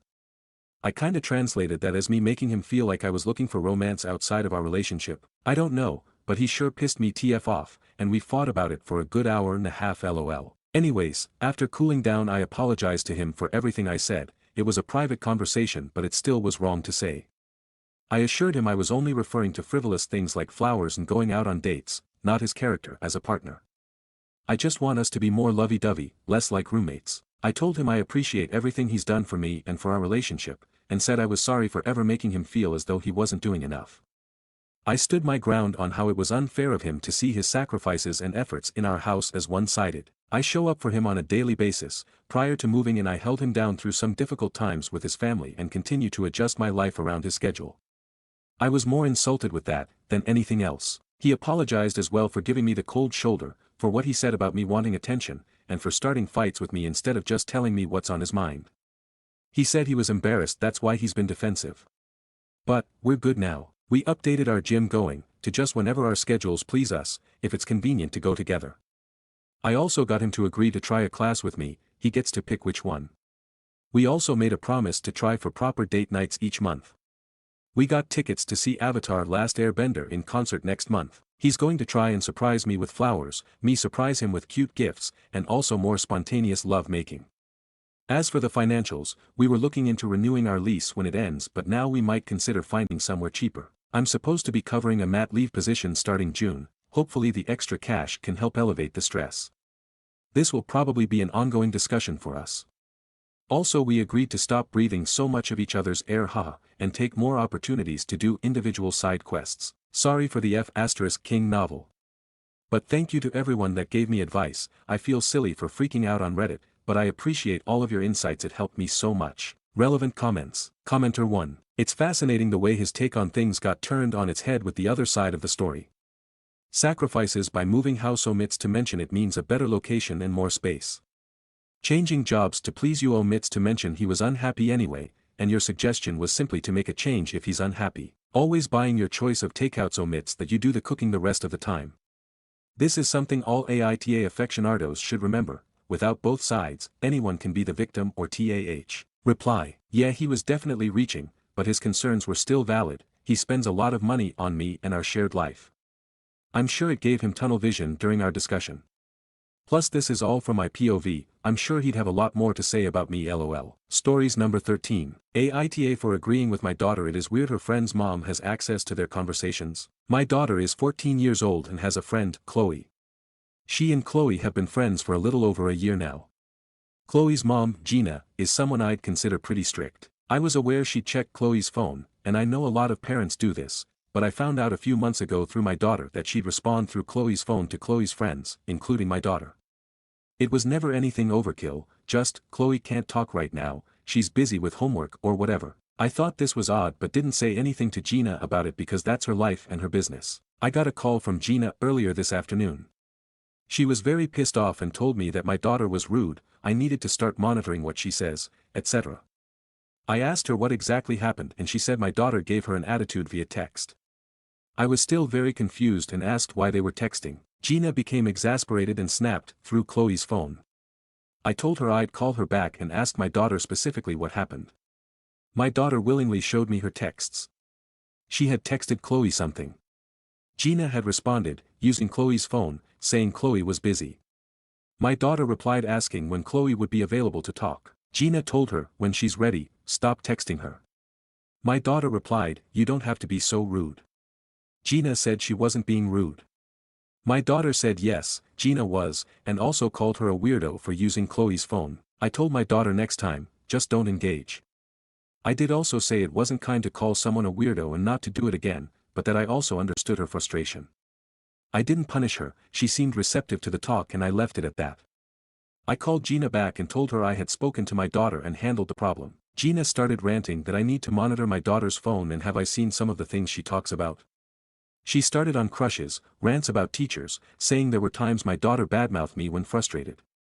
I said that's all fine, I'd rather her have a safe space to vent with her friends, after all, she's a teenager. Gina kept pressing on the issue and what would be done. I told her nothing, I spoke with my daughter and handled it. Gina said, but she insulted an adult. I told her I handled it, but my daughter also didn't say anything that wasn't true. Gina was acting like a weirdo. Now, Gina is angry with me, my daughter doesn't care that I said all of this. However, my husband thinks that I shouldn't have said it, as it didn't solve anything, and Gina can parent how she wants. I said I never commented on Gina's parenting, until she tried to insult mine. Aita. Stories number 14. Aita for refusing to go see my husband's school musical. I, 40s F, and my husband, 40s M, are in an argument regarding an incident that happened with my daughter's musical the previous weekend. My daughter, 15/F, was at a musical at her high school and had been in practices for months leading up to her performance. She performed a total of 4 times, once for parent night and 3 different showings from the weekend. I have gone to all of the rehearsals, pickups from practice, and had volunteered to work during the intermission shifts and pre-shows for the musical boosters group. I only asked that her father and 2 brothers attend one show. They came to the afternoon showing and at the intermission he mentioned that he wanted to head home because he had not been feeling well. Plus, he was feeling a little hungry and tired. I told him that the second act was only about 35 minutes and would be short and I thought it would be nice for everyone to stay to show support our daughter. He decided to leave anyway and took our sons with him. I was beyond upset, and we had an argument about it. I said that it was very selfish to leave and not be there for her daughter when she walked out and everyone else's family had stayed and was giving hugs and flowers, and when she came out, it would only be me again. Fast forward to this weekend and my husband asked if we all wanted to go see the musical at the school where he teaches. I said I didn't want to go and sit through someone else's whole musical when he had not bothered to sit through his own daughter's. He told me that I'm wrong for my opinion and that I was being hateful. He then asked my daughter if she wanted to go with him, he would take her, but it had to be to the matinee on Sunday because he didn't want to drive at night. She has voice lessons on Sunday so she doesn't want to miss her voice lessons. Instead, he said if she doesn't want to go, he'll take her grandmother instead with him. He is saying that I am being unreasonable and I said that he is not being a supportive father. Aita. Update, thank you for all the responses. I appreciate the suggestions and comments. This behavior from my husband has been escalating the past few years and I suppose I wanted to have some validation that I wasn't overreacting. I also understand that this reflects more than just one situation and shows how fractured the relationship is between my husband, myself and my kids. I've been trying to get us into the family therapy for a few years now without success and now I suppose I have to think about what I want for my future and my kids' future. Thank you once again for all the advice. Stories number 15. I don't like my new baby at all. I, 30F, recently had a baby. This is my second child, and my first child with my husband, 31M. I thought I'd love this baby with all my heart, considering my husband and I have an insanely wonderful relationship. He has also taken in my first child like his own, and we have a perfect family. But truthfully, I can't stand this baby. My firstborn is perfect in my eyes. Clever, beautiful, well-behaved. I love spending time with her. She is my soulmate of babies. Even as a newborn I absolutely adored her. This baby, another girl, just ain't it. Even the pregnancy was terrible. The childbirth was terrible. Everything about her is just awful. She cries non-stop. She's not as cute as my firstborn. She spends all of her awake time being pissed off. She's 8 weeks old, and I spend my days just waiting for my husband to get home so I can give her to him. I haven't told him about this either, because this is his only baby. I'm sure in his eyes, she's a perfect little angel. Of course I'll never act on anything. Anytime she cries I respond, I love on her, talk to her, treat her just as I would my firstborn. Even when nobody is around, I love on this baby the way a baby needs to be loved. Smiles. Kind voices. Cuddles. Kisses. Everything. I'm just so over this kid. Maybe if I could spend 5 minutes of my time with her without her screaming in my face, maybe I could bond. Even when she's not crying, she just ignores me. I hate everything about this, and really don't care for this baby. And I'll take this secret to the grave with me, but I really wish my heart had room for this kid. Edit below, I wasn't expecting this to blow up. I will post an update in a few months. Hopefully a positive one. A few notes though, before jumping to a poor baby, terrible mother, BS, please do research. This is not uncommon for a mom to not bond. I'm just the ballsy one to say it on Reddit on a throwaway account. She is not abused, she is the light of my husband's life. She is always in our arms. Her big sister is obsessed and absolutely adores her baby sister. If anything, I spend all my waking hours trying to bond with her, so this little one gets extra cuddles and attention. I don't hate the baby. I just don't like her. I don't wish anything bad on her. For those asking, no, we have absolutely no support. No friends, no family, as this is a new city for us. I haven't even slept in my own bed since her birth, as my husband works 60 hours a week and he can't function with baby waking him up. I haven't had a 4-hour-long sleep since her birth. I haven't been able to cook a meal in 8 weeks. I'm lucky if I get a 10-minute shower. Yes, I'm in therapy, been working with a doctor for PPD. Yes, baby is seeing a doctor for possible reflux issues, milk allergy, and we are currently trying a specialized formula. Comments. Commenter 1. Do you think it's possible you have postpartum depression? I think you should talk to your doctor about these feelings. Commenter 2. I had PPD with my last and final child. I couldn't bond, I felt ignored, a lot of what OP feels. He was colicky. He had to have constant motion to sleep, so there was some difficulty for him. I knew I wasn't feeling right, it took around a year before I felt I had it under control. He's 8 now and the apple of my eye. I had a great physician, so thankfully she was able to recognize how I was feeling and she helped recover from it. OP, talk with someone you can be frank with, a professional. I can relate to your words so well. It just happens, it's not your fault, and it's not a failure. Sometimes we just need extra help and your hormones are way out of whack yet.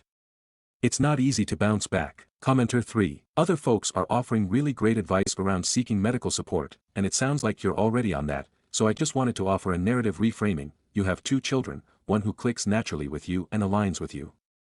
You vibe easily, and that's beautiful, but your second daughter might be the one to help you see things in new ways, offer a different approach, challenge you, bring fresh and outside perspectives.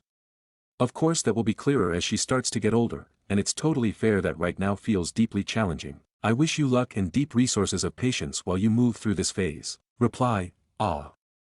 I'm going to save this comment. That's such a wonderful way to think about it. Actually made me tear up a little. Thank you. Commenter 4. I had a very similar situation. It was hard. So I made a choice. It was not an easy choice, but it was the right one. I chose to love my son anyway. Not an emotion, just a choice.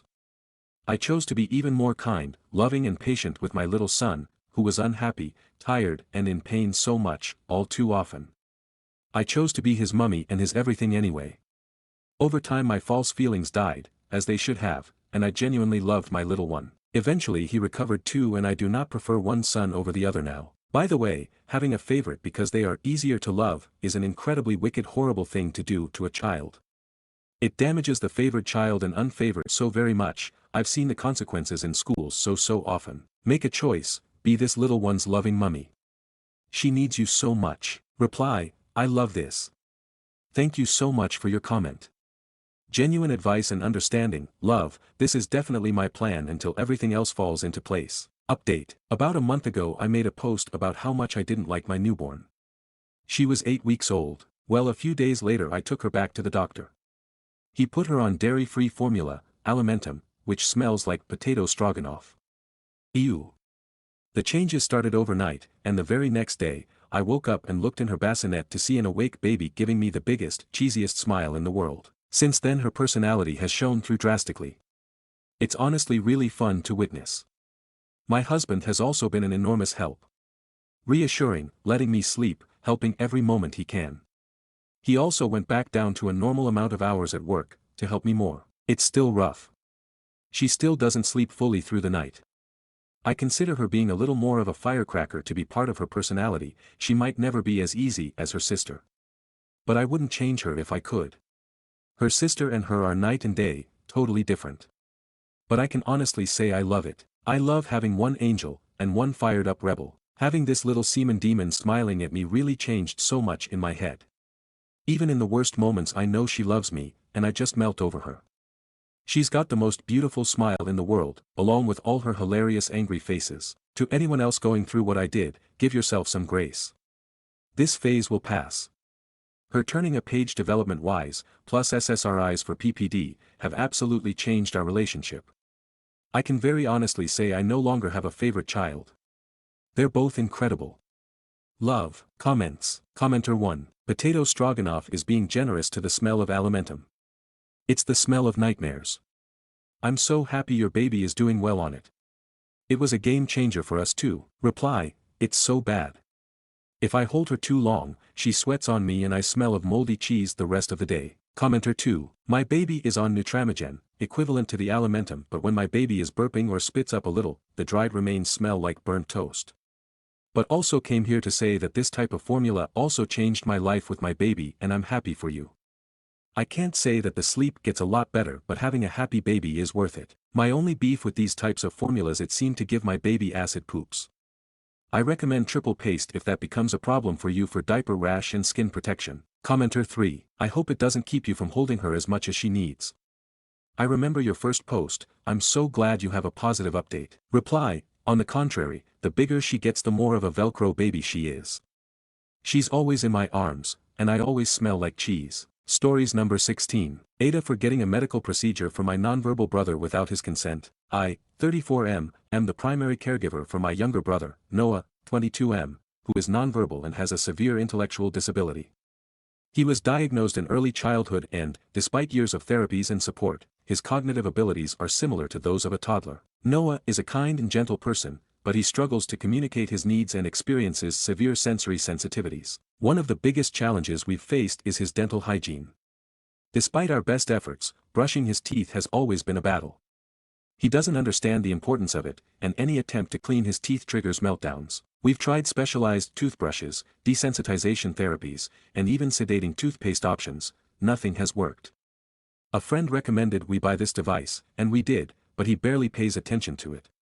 He was only a little interested at first because of the noise it made. Over the past year, his dental health deteriorated to the point where he was in visible discomfort, but because he can't tell us when he's in pain, it took a while to realize how bad things had gotten. After consulting with his dentist and medical team, we decided the best option was to put him under general anesthesia to treat his existing dental issues and, at the same time, perform a procedure to prevent future decay, applying dental sealants and removing a few problematic teeth. The procedure went smoothly, and since then, Noah has been noticeably happier and calmer. He's eating more comfortably, and the stress around brushing his teeth has significantly decreased. The issue arose when my older sister, Emma, 38F, found out. Emma has always been somewhat distant from Noah's day-to-day care, but she's very vocal about disability rights. When I told her about the procedure, she was furious. She accused me of violating Noah's bodily autonomy and making permanent decisions without his consent. I tried to explain that this was about preventing his suffering. He cannot understand dental pain or communicate his distress, and the procedure improved his quality of life. But she said I was treating him like a child and implied I was taking the easy way out instead of working harder on alternatives. Since then, she's been calling and texting, saying I crossed an ethical line. She even involved a few extended family members who now think I'm controlling Noah's body without regard for his autonomy.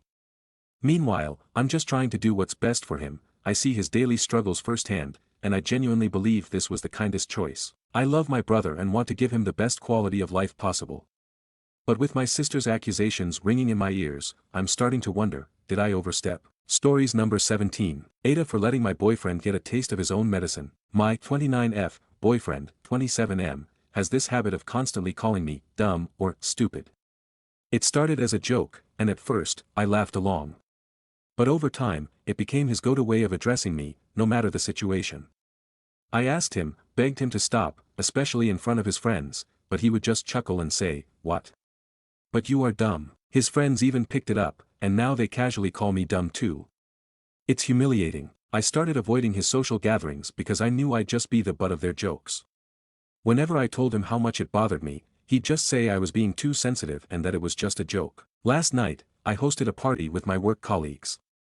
It was important to me because I work in a competitive field, and many of my co-workers are incredibly accomplished. I introduced my boyfriend to everyone, hoping he'd be on his best behavior. But of course, he wasn't. Barely an hour in, he started the dumb comments again. My close work friends are used to me venting about this, but one of my senior colleagues, an incredibly sharp, no-nonsense woman, was clearly unimpressed. She turned to him and said, "Hey, you're a guest here, and you do realize who you're talking to, right?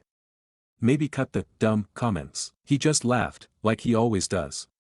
Then later in the evening, I accidentally dropped my drink while reaching for it, and right on cue, he loudly called me dumb again. That's when my senior completely shut him down. You know, everyone in this room has either an advanced degree, multiple certifications, or years of experience in their field, including my name, who's one of the smartest and most competent people I've worked with. The only person here without those credentials is you. So if we're talking about intelligence, you're the least qualified person to judge. Dead silence. For the first time ever, my boyfriend had nothing to say. He went completely red and barely spoke for the rest of the night. When we got home, he was livid. He said I should have defended him, that I let my colleague humiliate him, and that what she said was unnecessary and cruel. I just looked at him and said, "So now you know how it feels." He's sulking and acting like I'm the bad guy. For what it's worth, my senior later apologized to him before leaving, saying she didn't mean to be harsh but was just looking out for me. Now he's acting like I betrayed him, but I can't bring myself to feel bad. After years of him publicly embarrassing me, wasn't it fair for him to finally experience what he put me through? Stories number 18. Aita for secretly moving out of my 31F boyfriend's 42M house while he's at work. Hello all. In a few hours I am about to secretly move out. I will be giving live updates and I will do my best to provide as much context. So here we go. I, 31F, have been living with my boyfriend, 42M, for a little over 6 years. From the very start everything moved so fast and I jumped into a new life before thinking. There is so much to say about the 6-year history we have, mixed with good but a lot of bad. He is divorced with 2 kids. The kids were 10 and 8 when we started dating, now they are 16 going on 17 and 14 going on 15. I have no kids and never married but I do have the best lil pooch who is now 13 years old. We have been good the last 6 to 8 weeks so this may come to a surprise. No, there were no recent big fights, we have been going about life in this routine. I wake up, go to work, come straight home, walk our dogs, oh we just adopted a new pup 7 months ago, cook dinner, clean up, shower and then bedtime. I do this every day. My boyfriend doesn't have a conventional job so he can go weeks or months without working. I have a stable 9 to 6 job Monday to Friday. So he's usually home while I'm at work. Today is the first time he is going to work since the year started. After 6 years with him, it has never been easy to talk about hard topics or my feelings. I always felt dismissed. To keep the peace I always felt I had to play the part he expected and wanted. I can admit I am a bit of a people's pleaser and I do love very hard. I always gave him the benefit of the doubt and hoped for things to get better. At this point, I have isolated myself from my friends and family and I don't even recognize myself anymore. I want to be a wife and mother more than anything but I am afraid the way we are going is not leading there. I feel like my boyfriend is okay with just being boyfriend and girlfriend. I have given everything I can, helping with the kids, doing all the cooking and cleaning, and prioritizing him by giving him all of my free time. He gets sensitive when I try to make plans that don't involve him and usually it leads to big fights until he guilts me to the point that I just gave up on a social life. As I get closer to my 40s I am freaking out. Time is of the essence and I don't want to wake up in my 40s with regret. There is so much to say about the dynamic but long story short, I feel like the only way things will change is if there is a big change. We are both equally comfortable in this routine. I know I am not living life the way I truly want. I have tried to bring up ways to change the dynamic but it usually leads to him telling me things that sound nice but it never happens. He's all talk and no action. When I try to act on the things we talk about, it leads to huge blow-up fights. I do love him so much but I just can't live life like this. My sister is moving, so there is an opportunity to take over her lease. My plan is to leave before he gets home from work, and to write a letter explaining myself. I don't want to break up, but I need him to start taking me and this relationship serious. I want us to be intentional and actually do the things we talk about. I wish I could talk to him instead of doing things this way, but I am afraid of a big fight happening. So, Aita for secretly moving out while he's at work. Update, Aita for secretly moving out of my 31F boyfriend's 42M house while he's at work. Okay, so I know it's been some time and I had previously promised for live updates, but 1, I'm still learning how to use Reddit and I couldn't figure out how to update, and 2, a lot of shit went down since the last post. And boy do I have the update for you all. I am overwhelmed with how much responses the original post got. I was mixed with emotions after reading it all. I ultimately needed time to process before writing in on Reddit, so I took most of the advice and I decided to wait for him to get home to talk instead of leaving a letter and leaving while he was at work. Before I get into the update, I want to address a lot of people's concerns on there being a possible DV situation and toxic relationship. You were all right. Update, I decided to pack up my car with all of my important items. I cleaned the house, cooked, showered, wrote out all my thoughts on what I wanted to say, because I tend to lose track of my thoughts when I'm in high tense conflicts. I wanted to make sure he understood why I felt the need to move out after 6 years. He got home around 8:39 p.m., and I asked if he could join me on the couch to talk. He immediately starting to get anxious, asking to hurry up and get to the point. I started to read the letter and I couldn't help but cry as I read. When I got to the part, I have decided it is best for me to move out, but if you want to work on our relationship, I am open to it, he snapped. He snatched the letter out of my hand and ripped it up. He spat in my face and called me trash. At this point I was trying to get my dogs and leave the house. He grabbed me by my hair and started hitting me. I tried my best to defend myself. I was screaming for help, hoping the neighbors would hear me, but no one came to my rescue. I eventually lost the strength to fight back and just laid there on the floor hoping he would get tired and stop kicking and punching me. My dogs were hysterical. My youngest dog tried to bite him and protect me, but all it did was get him more upset. I used my body to shield my dog from getting hit. By the time he stopped and I looked at the time, it was midnight. He had locked himself in the room and I could hear him crying and screaming for me to please forgive him. I didn't have the strength for anything. I sat in my blood and tears, numb and dead inside. I still can't believe what happened and I am so disappointed in myself for letting the relationship last as long as it did. There were times he showed aggression, but he always found a way to convince me it will never happen again. When I thought he finally went to sleep, around 3 a.m., I took my dogs and left. I went to my sister's apartment about 40 minutes away. Luckily she was staying at her boyfriend's house, so I was alone. I still have not found the strength to tell anyone what happened. I called out of work and stood inside the apartment while my wounds healed. It's been about 2 weeks and I am now seeking professional help and am planning on taking myself to the doctors to get checked out. I know I need to tell someone what happened, but I am feeling so embarrassed. Thank you all for the kind words and for the ones who advised to talk to him. Fuck you. I hope anyone dealing with similar relationship can learn from me. Follow your gut and leave. Don't let outside opinions doubt your gut. Edit, I have videos and pictures of the injuries.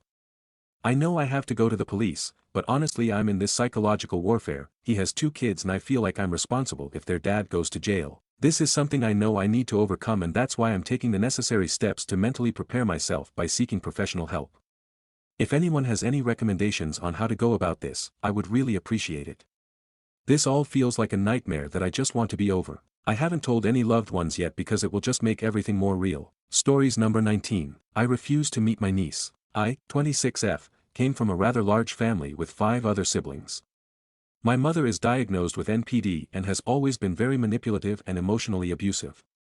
My father is a short-tempered drunk. Obviously, this led to almost all of their kids, including myself, having some type of issue, whether that be mental health, substance abuse, etc. I myself have been diagnosed with PTSD directly attributed from my parents' behavior.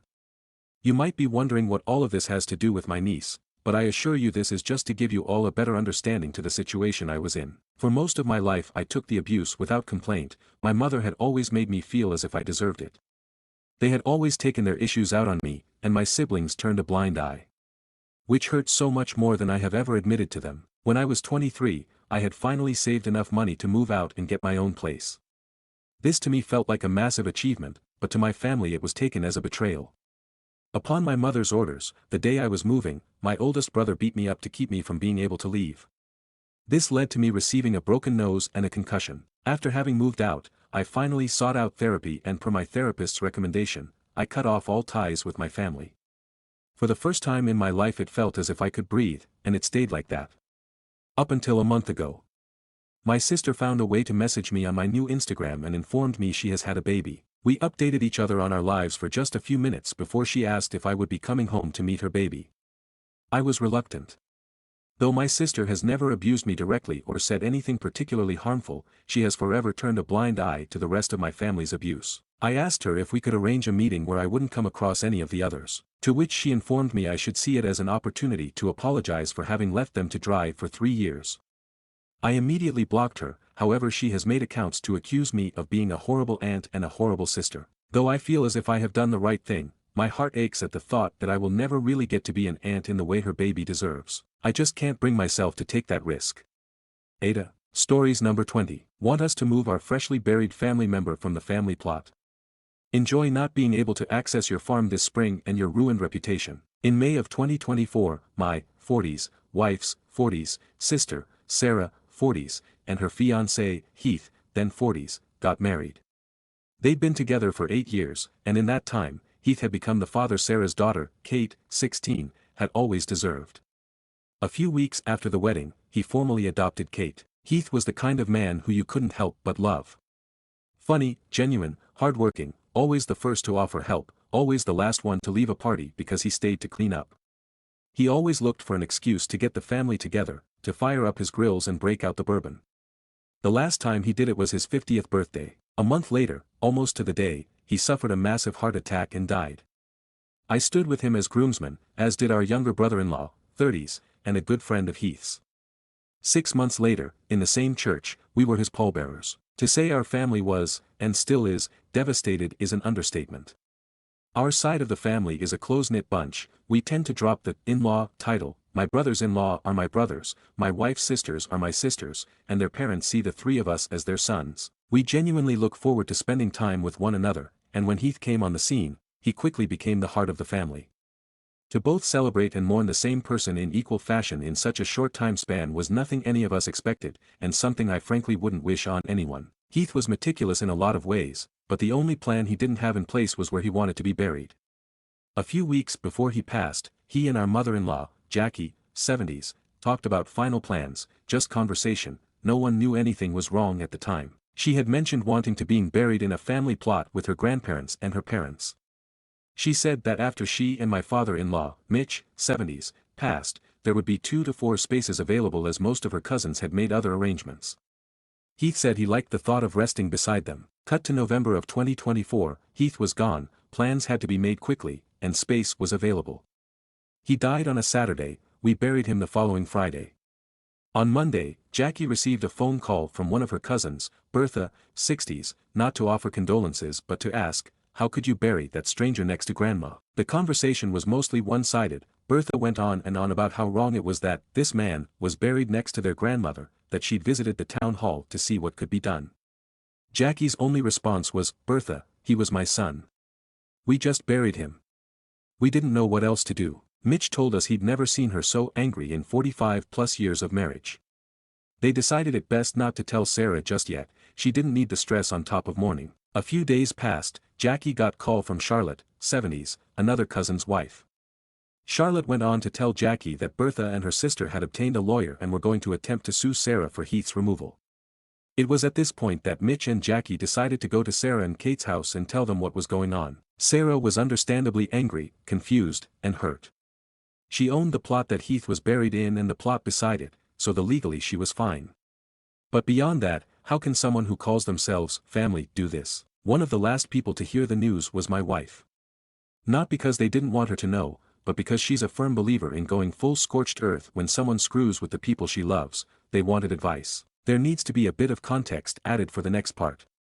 Before Jackie's grandparents died, they set aside a 12-plot space in the local cemetery to accommodate the needs of their kids and grandkids, a good bit of forward thinking as Jackie's mother was one of 5 daughters. As fate would have it, the only one of the 5 daughters who was buried there was Jackie's mother, in addition to her father and her cousin.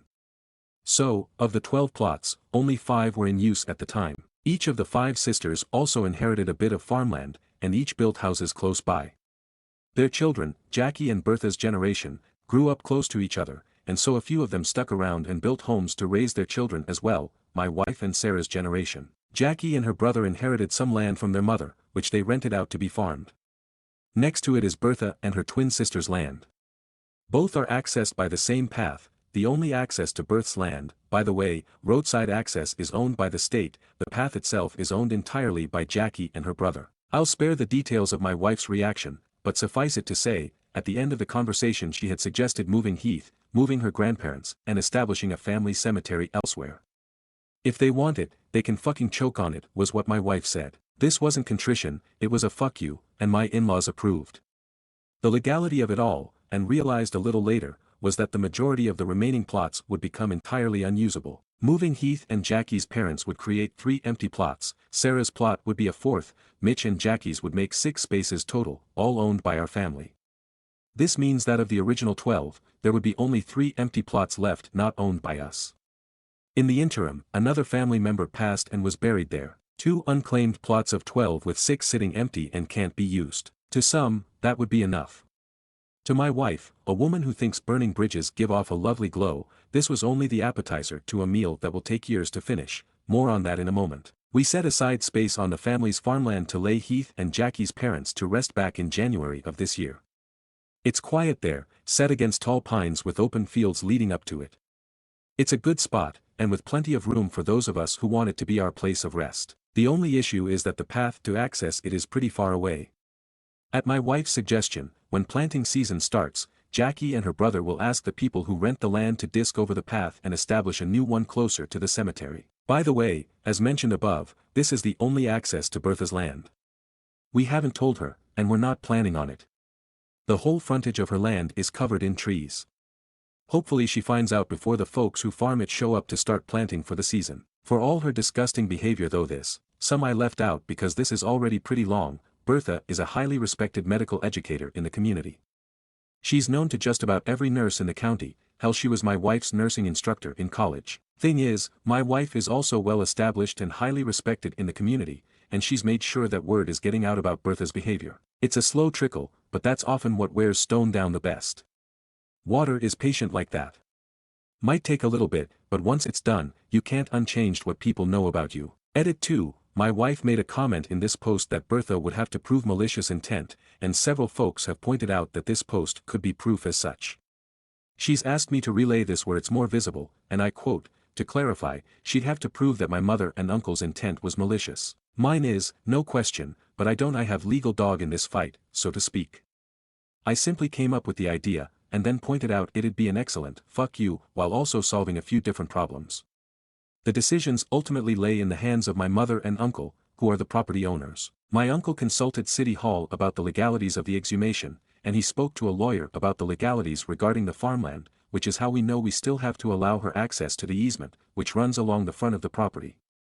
And if she wants to come at me for slander, she has to prove anything I'm saying is untrue. I have a feeling she's not going to push back too hard because, since we're digging up skeletons, I know several of hers that she wouldn't want uncovered. Stories number 21. I, 28M, am considering leaving my GF, 29F, after she catfished me, as a prank. Me and my GF have been together for 2 years. I always thought she was very sweet and kind, and I really appreciate how much she loves me. And while she sometimes got a little jealous, I didn't think it was a big deal. Hell, maybe I even enjoyed being doted on like that. It made me feel really attractive, which I never really felt I was. Recently we attended a work event organized by my company, and we met one of my coworkers there. She works at a different branch and we hardly ever talk outside of work emails and calls, but we get along well enough. This event was my GF's first, and only, time meeting this coworker. On the way back from the event, and the following day, my GF was acting a little weird. She kept asking me about a work wife, and asking if I thought that coworker was pretty, and other stuff about her. I knew my GF could get kinda jealous and I did my best to calm her down. No, that woman isn't my work wife, I don't follow her on any socials, I don't even have her personal phone number. I don't think she's more beautiful than my GF and I am happy with my GF etc. And she seemed to relax, and things got back to normal. A few weeks later, out of nowhere, I got a follow request on IG, my account is private, from my coworker. I approved and followed back, her account is also private. That account was almost nothing but a few pictures of her in swimsuits, uploaded very recently. I haven't checked at the time and didn't really scroll her account at all. It didn't look like anything overtly sexy, just normal vacation pics, but there was nothing but vacation pics. It seemed weird but I didn't really care. Then a few days later she'd met me on IG. It was just small talk and I replied, but it wasn't flirty or anything, emo. She kept reaching out every few days, and eventually it did seem to get kinda flirty. I told her this felt inappropriate and I was in a relationship, and I'd appreciate if we kept things professional, which she seemed okay with. My GF seemed extra affectionate the days after that, and while I didn't suspect anything in real time, you can all probably see exactly where this is going. Still, at the time I was happy, and my GF even seemed to be better regarding her jealousy. But then, last week, I got a follow recommendation on my IG. It was my coworker's account. This one wasn't private, and was just a normal IG account, and looking through it, that was where those swimsuit pics came from. Here they were just a part of her normal IG account which contained mostly normal pics, and not just swimsuit ones. I then put 2 plus 2 together. Before confronting my GF, I talked to that coworker at work, and asked for her IG account, and she gave me her normal one, which I followed, and indeed she gave no indication that we ever interacted on IG before. So it became clear I was being catfished. I confronted my GF then, and at first when I was trying to be subtle, she denied everything outright. Then she shifted to gaslighting me about it and saying it was just a prank, or that it was a test, or that because she was cheated on before she just needed to know that she could trust me. I told her that her being able to trust me was great, but how am I supposed to trust her now? She said that made no sense, and kept deflecting no matter how I tried to explain, going so far as to question how I even knew it was her if I wasn't cheating on her with my coworker. I told her that this was unfair and manipulative, and that I needed some time and went home. She's been texting and calling since, saying that I'm ruining a great relationship over nothing, I'm overreacting and that when I finally realize how much she loves me it might be too late. And it's not fair for me to throw everything we built out over some skank, but that just feels incredibly manipulative to me, and like she doesn't get what she did wrong at all. So I'm conflicted between wanting to just cut and run and giving it another go. After all, we have been happy together for 2 years. But also, can trust be rebuilt after something like this? TL, Dar, my GF pretended to be my coworker on IG to catfish me as some sort of prank test, and refuses to apologize. Stories number 22. Aita for publicly telling my ex-coworker that I don't like them. I, 32F, ran into an ex-coworker Sarah, 31F, at a bar while I was out with friends celebrating my birthday. We worked together for 2 years at a fast food restaurant. I left this job in January 2025. She was a shift lead and I've never liked her. I didn't like her management style or her personality. She came up to me at the bar and we had a 10-ish minute conversation. I thought it was cordial and polite. She was mostly asking me questions about my new job. She asked if I would recommend her for a job at my new company. I got a job at a call center, nothing glamorous. I told her that I wasn't comfortable with that. She brushed it off with a bad joke. I ended the conversation and walked to the table my friends were at and Sarah follows me. I didn't notice until I got to the table and she sat down next to me. My friends introduced themselves and I without thinking said something along the lines of, "I don't like you, can you please leave?" I have autism and I could tell that was not the correct thing to say. Everyone seemed uncomfortable and Sarah was visibly shocked and upset. My friends were shocked and confused. They assumed that Sarah was a friend or someone I invited to the table. They had zero context of who Sarah is. Sarah made a scene and told me that I was rude, a bitch, and a bunch of other things. She said that I embarrassed her. She embarrassed herself by following me to my table uninvited. And yes, she knew it was my birthday. I do feel bad and know that I could have formulated a polite response. But she's a former coworker and an unpleasant one. I have many stories about her, but the worst examples is that she made jokes about my autism and deafness, multiple times. She is fake nice and her friendship style is bullying people. She has a really icky vibe. I don't know what Sarah wanted from me. I wasn't going to hang out with her, especially not on my birthday. So Aita for telling her bluntly that I don't like her. Stories number 23. My landlord is living in a van outside the house I rent. He refuses to leave and has been scaring my wife and her friends. I've lived here, location, Los Angeles, California, for about a month and love the house. I am renting from a divorced couple and the ex-wife is very nice. The ex-husband is not. He left the country for a month and left his van and car in front of house. They were towed after 72 hours, which is the law here. He came back and quickly moved them back and has made rude comments to my wife and her friends. He also still uses the mail address, so I assume, no video yet, that he is going through our mail. I've ordered a Ring camera and also spoken to the ex-wife, telling her I know it's not your issue but we will try to solve this issue, but feel strange because we are paying good money to someone camping outside. Edit, they are co-listed as owners on the lease. It's paid into a divorce lawyer's trust. I reached out to this lawyer. I also see he is getting VA benefits mailed to this address, which makes me think I can report him for fraud on his residence on file for VA benefits. Stories number 24. My husband, 29M, and his family disowned his mom, 56F, after her affair. I, 28M, didn't. Now the emotional consequences are taking a toll on my marriage. Need advice. I'm 28M and I've been with my husband, 29M, for 7 years, married for almost 1. This has been a genuinely good relationship. I love him deeply, and we've built something I'm proud of.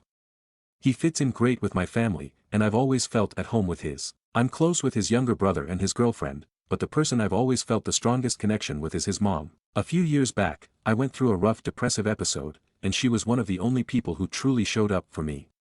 She didn't treat me like her son's partner, she treated me like family. I've always loved her for that. I'm close with my FIL too, but with my MIL, it always felt like more of a friendship. Then, everything flipped. Just after Christmas, my FIL sat us all down and told us that she had been having an affair, and that it wasn't the first time. He said he tried to make things work, but he couldn't do it anymore. He was heartbroken, and it shattered the whole family. My husband and his brothers were crushed. They all cut contact with her, and she moved out soon after. I get it. Cheating is a betrayal, especially after decades of marriage. I'm not trying to excuse what she did. But I also couldn't ignore the fact that, during one of the worst times in my life, she showed me care and kindness when I felt like I had no one. That stayed with me. A few weeks ago, she reached out to me directly. She said she was running low on rent and didn't know who else to ask. She sounded anxious and desperate. I helped her. It wasn't a huge amount, and she was incredibly grateful. She asked if I'd be willing to meet her for coffee. I said yes. When we met, she broke down. She told me she tried reaching out to her sons, but none of them responded. I listened. I didn't try to defend her or fix anything. I just tried to be there for her, the way she once was for me. Later that evening, I told my husband about it. He completely lost it. He said I betrayed him and went behind his back, and he left the house. The next day, I tried to explain where I was coming from. I told him I wasn't trying to choose sides. I just reacted to someone I care about being in a tough spot. He didn't say much, just told me not to do it again. When his brothers found out, they were disappointed in me too. They said I crossed a line and should have respected their decision to cut contact. Now I feel stuck. I understand why they're upset. I didn't mean to hurt anyone. I just couldn't turn my back on someone who once didn't turn her back on me. I wasn't trying to undermine their pain. I was trying to act with compassion. I'm not here to justify what I did, and I understand why my husband feels hurt. I acted on instinct and compassion in a tough moment, but now I feel like I've damaged something really important. I'd really appreciate advice as to what to do further. How do I navigate this? Stories number 25. Aita for icing out my 12-year-old niece after she falsely accused a bus driver for sexual comments. Basically what the title says, she was mad that she was in trouble for something and decided to say that her bus driver said something sexual to her. After the investigation, which included video and audio from the cameras on the bus, he was cleared but still lost his job. I work with kids and am a guy, so you can imagine how hard I have to work for parents to trust me enough to leave their kid for a few hours a day. So I figured that if she was capable of that because she was mad, then I need to keep her away from me as to not endanger my job and reputation, hence icing her out. But my mother is mad that I essentially cut all but the unavoidable contact with her and says that I'm going too far for something she has already been punished for. This has reached a boiling point since my other niece has a birthday party that I was going to until I found out that she was going, so I backed out, and now I'm being called the AH since I dropped out since she came. So am I the AH for icing her out? Stories number 26. My son prefers to be with his dad and it's killing me. I've been divorced for 2 years. I have a 3-year-old and 5-year-old. Both my ex and I have moved on and are happy. My ex is from Hawaii and I live on the mainland.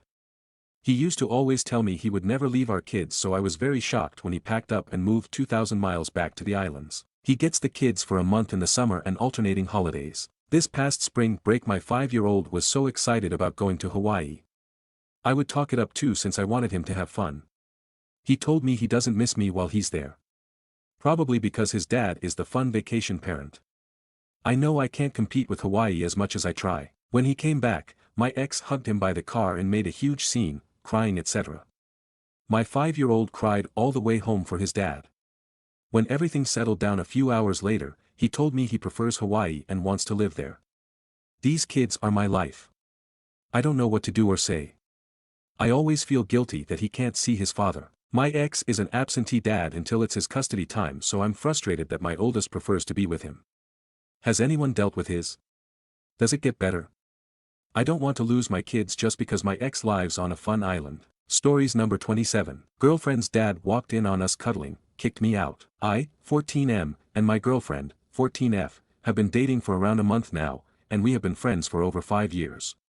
Her parents know about us being together, but her dad doesn't like the fact that we like to cuddle or hold hands or anything. Today, we had just gotten done playing outside with her siblings and we went inside to wind down. We laid down, talked, and started to fall asleep in each other's arms, when her dad walked in. He called my name loudly and said, "You gotta go," in a serious tone. My GF had that look in her eyes that essentially mean, we're fucked. I'm walking home right now, 9 p.m., and I'm scared because I really value our relationship and I love spending time with her siblings as well. I can't contact my girlfriend either, no phone. I'm scared, not only for us, but for myself. Her dad's a nice guy, treats me like one of his own, but I don't know what to do. Any advice? If I'm being vague in some parts, please feel free to ask for more information. Stories number 28. Car engine blew after 4 weeks, new owner asking for refund. I sold a BMW 528-2013 that was, as far as I was aware, in perfect condition. I sold it on FB Marketplace, detailed out every single issue I was aware of, all cosmetic. New owner pulled the Carfax before seeing it, test drove it in all modes around town, inspected it inside and outside, and he was very satisfied with it. We agreed on $7,200 and that was that. 28 days later he messages me again telling me that the engine is falling apart on the inside, he took it to BMW and it needs a complete engine swap due to catastrophic failure, and that this was a pre-existing problem and that he wants a full refund. I made it very clear that this was never a problem during the sale or under my ownership, and that he had all the details and the opportunity to further inspect anything before agreeing to this as is sale. My question is, should I just block this person at this point, or does he actually have any right to get his money back? Little side note, but this was for his 16-year-old son who the guy already told me messed up his own truck recently, lol. For the 28 days he had it, he could have literally driven it however possibly way to cause this 12-year-old car to fall apart. As far as I understand, engines don't simply fall apart on the inside, a component must have failed, reasonably so considering its age and it being a fine BMW, which caused this issue. Stories number 29. I'm 38 and finally cracked the discipline code after failing for 15 plus years. Here's the system that changed everything. I've failed at building discipline more times than most of you have tried. I've bought every planner, tried every app, tested every methodology. Most of what's taught about discipline is bullshit that looks good on Instagram but fails in real life. After 15 plus years of trial and error, here's what actually works. The 2-day rule: never miss the same habit 2 days in a row.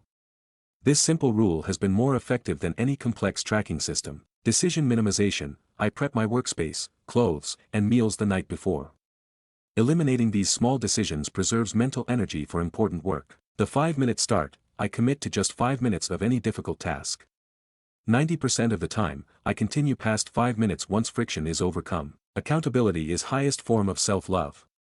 I joined an accountability group and other people helping me stick to my goals has been a life changer. If you want to join, I left the invite in my bio. Trigger stacking: I attach new habits to existing behaviors, e.g., stretching during coffee brewing, reading while on exercise bike. Weekly course correction: Sunday evenings are sacred for reviewing what worked didn't and adjusting for the coming week. This isn't sexy advice. It won't get millions of likes on social media.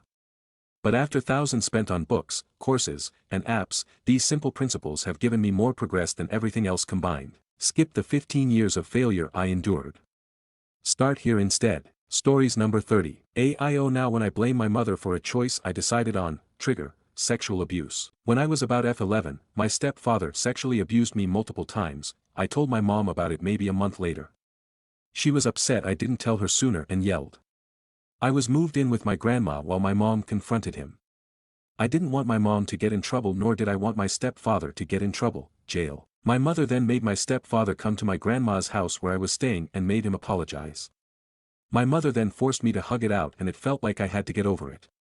Then I was asked if I wanted to move back in with him. I was put on the spot and I hated seeing my mom struggle with me staying there and the extra stuff she had to do. I hadn't even made my decision yet when she decided to say, yes, it will make my life easier if you do move back in, but I understand if you don't want to. I felt even more pressure to say yes and move back in. So I did say yes. I think my mother should have been the bigger person and turned him in or even leaving. I don't feel like I should have been asked that question to begin with. AIO, and should I keep blaming her for not making the right decision at the start? Stories number 31. My friend childcare person that I've had for my 3-year-old daughter, for well over 2 years, is being investigated for possibly killing her foster kid. Our daughter was there from 6 a.m. to 3 p.m. on Wednesday. The body of the 3-year-old was pulled out around 5:30 or 6 p.m. My daughter very well could have been there when this went down. Although Dad is a 911 dispatcher for our community, he wasn't at work Wednesday night, so we had no idea until Dad went to go take her to the daycare lady's house on Thursday around noon and there was caution tape everywhere. Luckily, he was off that evening and didn't have to take that call. We have been contacted by the PD and asked a series of questions. I can't say a lot, but I can say there was multiple broken bones, bruising head to toe, including eyeballs, cigarette burns and lacerations in the private areas of the 3-year-old child. I will not lie. I'm a mess.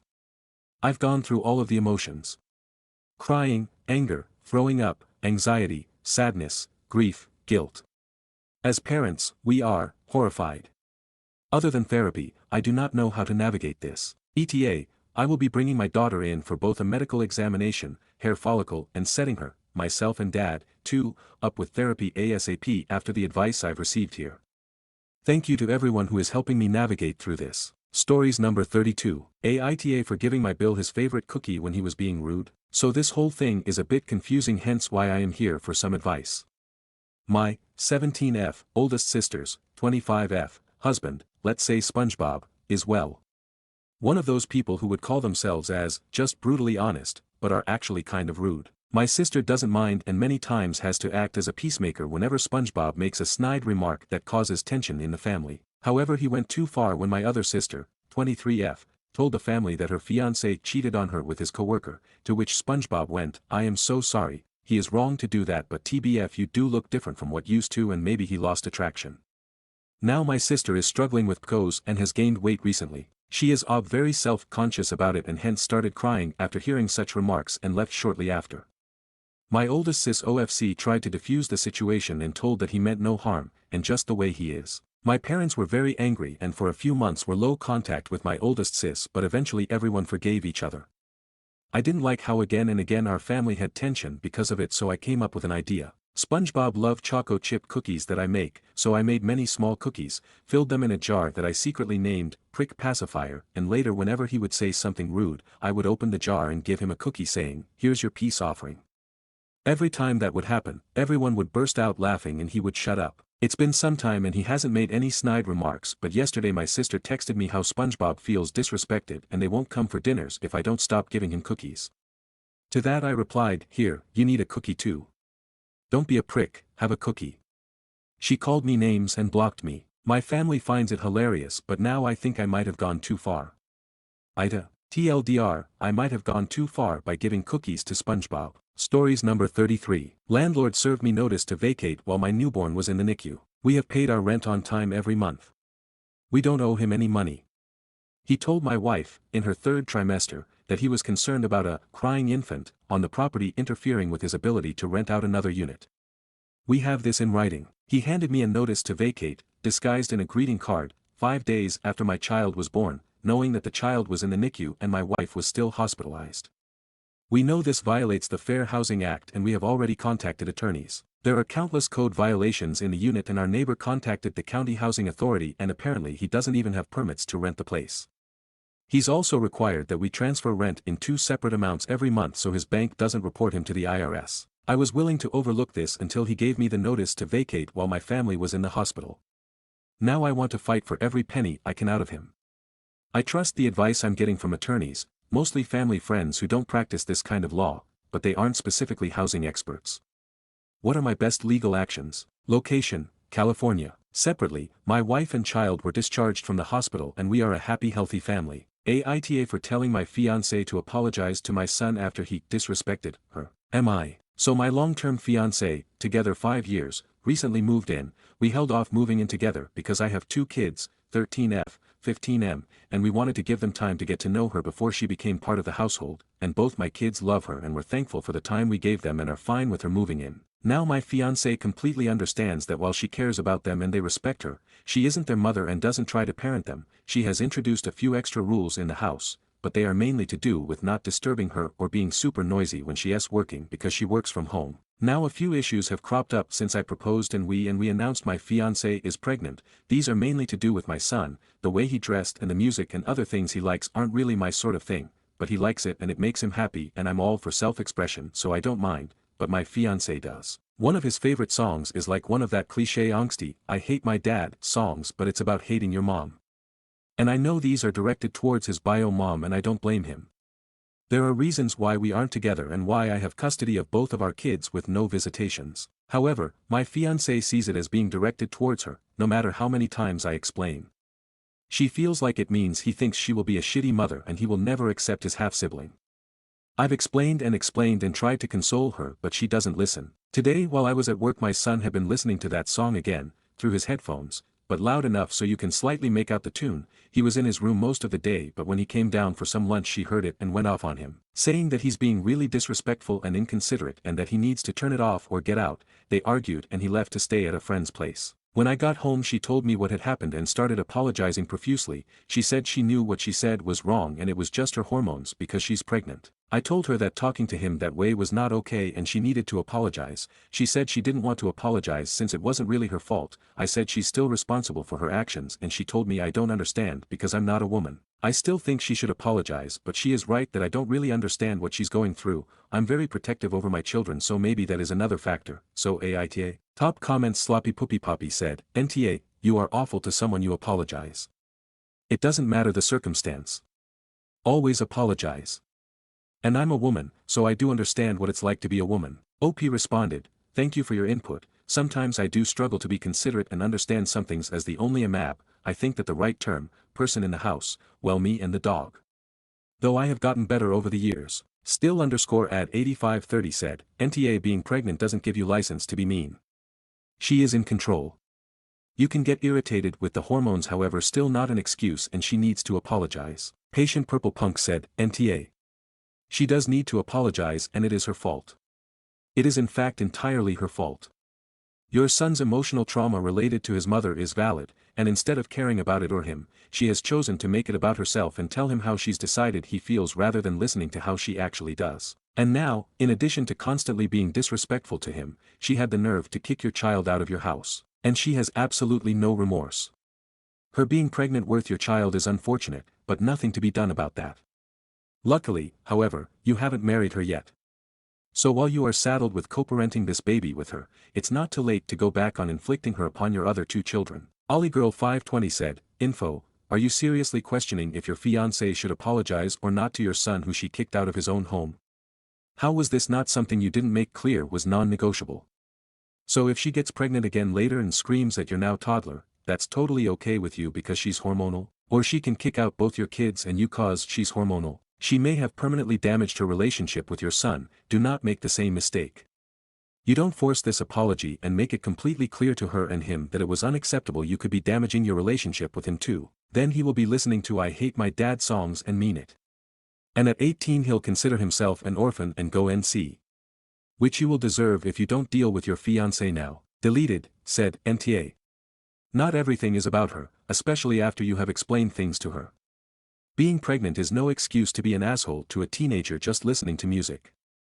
She needs to get a grip. Update. Okay, so I've had a long talk with my fiancé and we have kinda sorted some things out.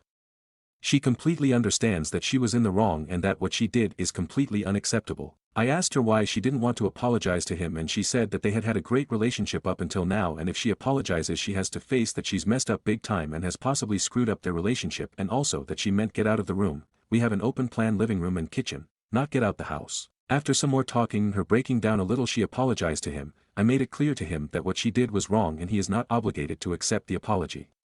He talked with her, explaining what this song means to him and how it's helped him process his trauma with his bio mom and that literally none of the song even relates to her. Also that she has been a great addition to the family and that he thinks she will be a great mom to his new half-sibling. She broke down again and said she knows that she can never make this right but wants to do something to make it right.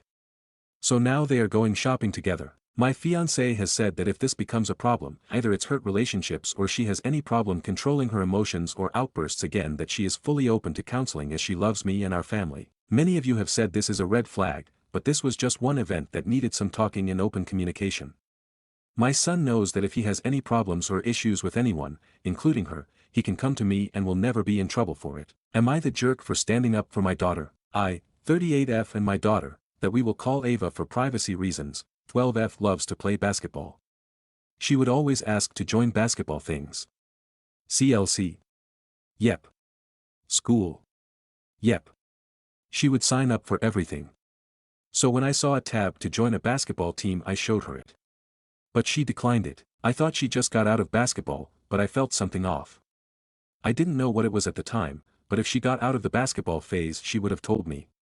And I didn't go to her school practices because of work, but I managed to go to one by telling the schedule person to schedule me off that day so I could see her progress. So I told Ava, and she looked happy. But I could tell that smile was fake, so I asked her what was wrong. She told me that she didn't feel like she belonged in basketball anymore. I asked her what she meant, and she told me that she barely got past two. I was not going to take that lightly. At her practice I watched carefully the whole time. She got the ball twice, while the others got it 8 times. I went up to the coach to talk about it, and he said that it was just kid things, and she would get it. The others were boys too, so I could see the problem. I pulled her out of that for a bit so she could just relax from it, but I got a call from the coach. I answered it and almost immediately hung up after the first sentence. Ava has been absent from the recent practices, care to explain? I told him that 1, he did not pay attention to if the ball shares were equal, and 2, if the kids were being fair. He snapped at me saying, that is not an excuse. If your daughter can't come to practice we will have to kick her out. I was so close to hanging up, but I decided to stay for a little longer. 5 minutes later it was still the whole, I'm getting her off the team, which I knew he wouldn't. He was just saying that from the absence. If he was serious he would have to give a more reasonable explanation. Guess what? He didn't have one. It was just the absence. I pulled her out of it immediately. But things can't always go picture perfect. The next day, I got called from the school about her recent behavior, so I went to the school to see what was going on. I got told by the principal that if she wasn't on the team, she could not play basketball at recess. I just stared at him and said, well, there are about 5 other boys playing basketball at recess that aren't in the team according to my daughter. The principal, meant to make decisions fair to the entire school, said, well, it's different for boys and girls. What, so this is just some gender policy now? I snapped right there in front of half the staff. If my daughter wants to play basketball she can play basketball. Your policies should be fair. Then the staff started calling me the jerk and to get out of the school.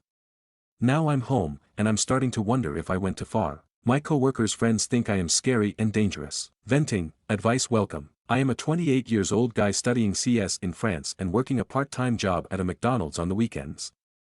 I am from a Middle Eastern country but don't look Middle Eastern as people have thought I was Spanish or Italian before. I am 182 centimeters tall, have a full beard and have been going to the gym for 1.5 years now. I am not very big in terms of muscles but I am toned and jacked enough for people to notice that I do work out without me flexing. A week ago while I was on campus, getting water from the cafeteria, I hear someone yell my name and it's one of my coworkers.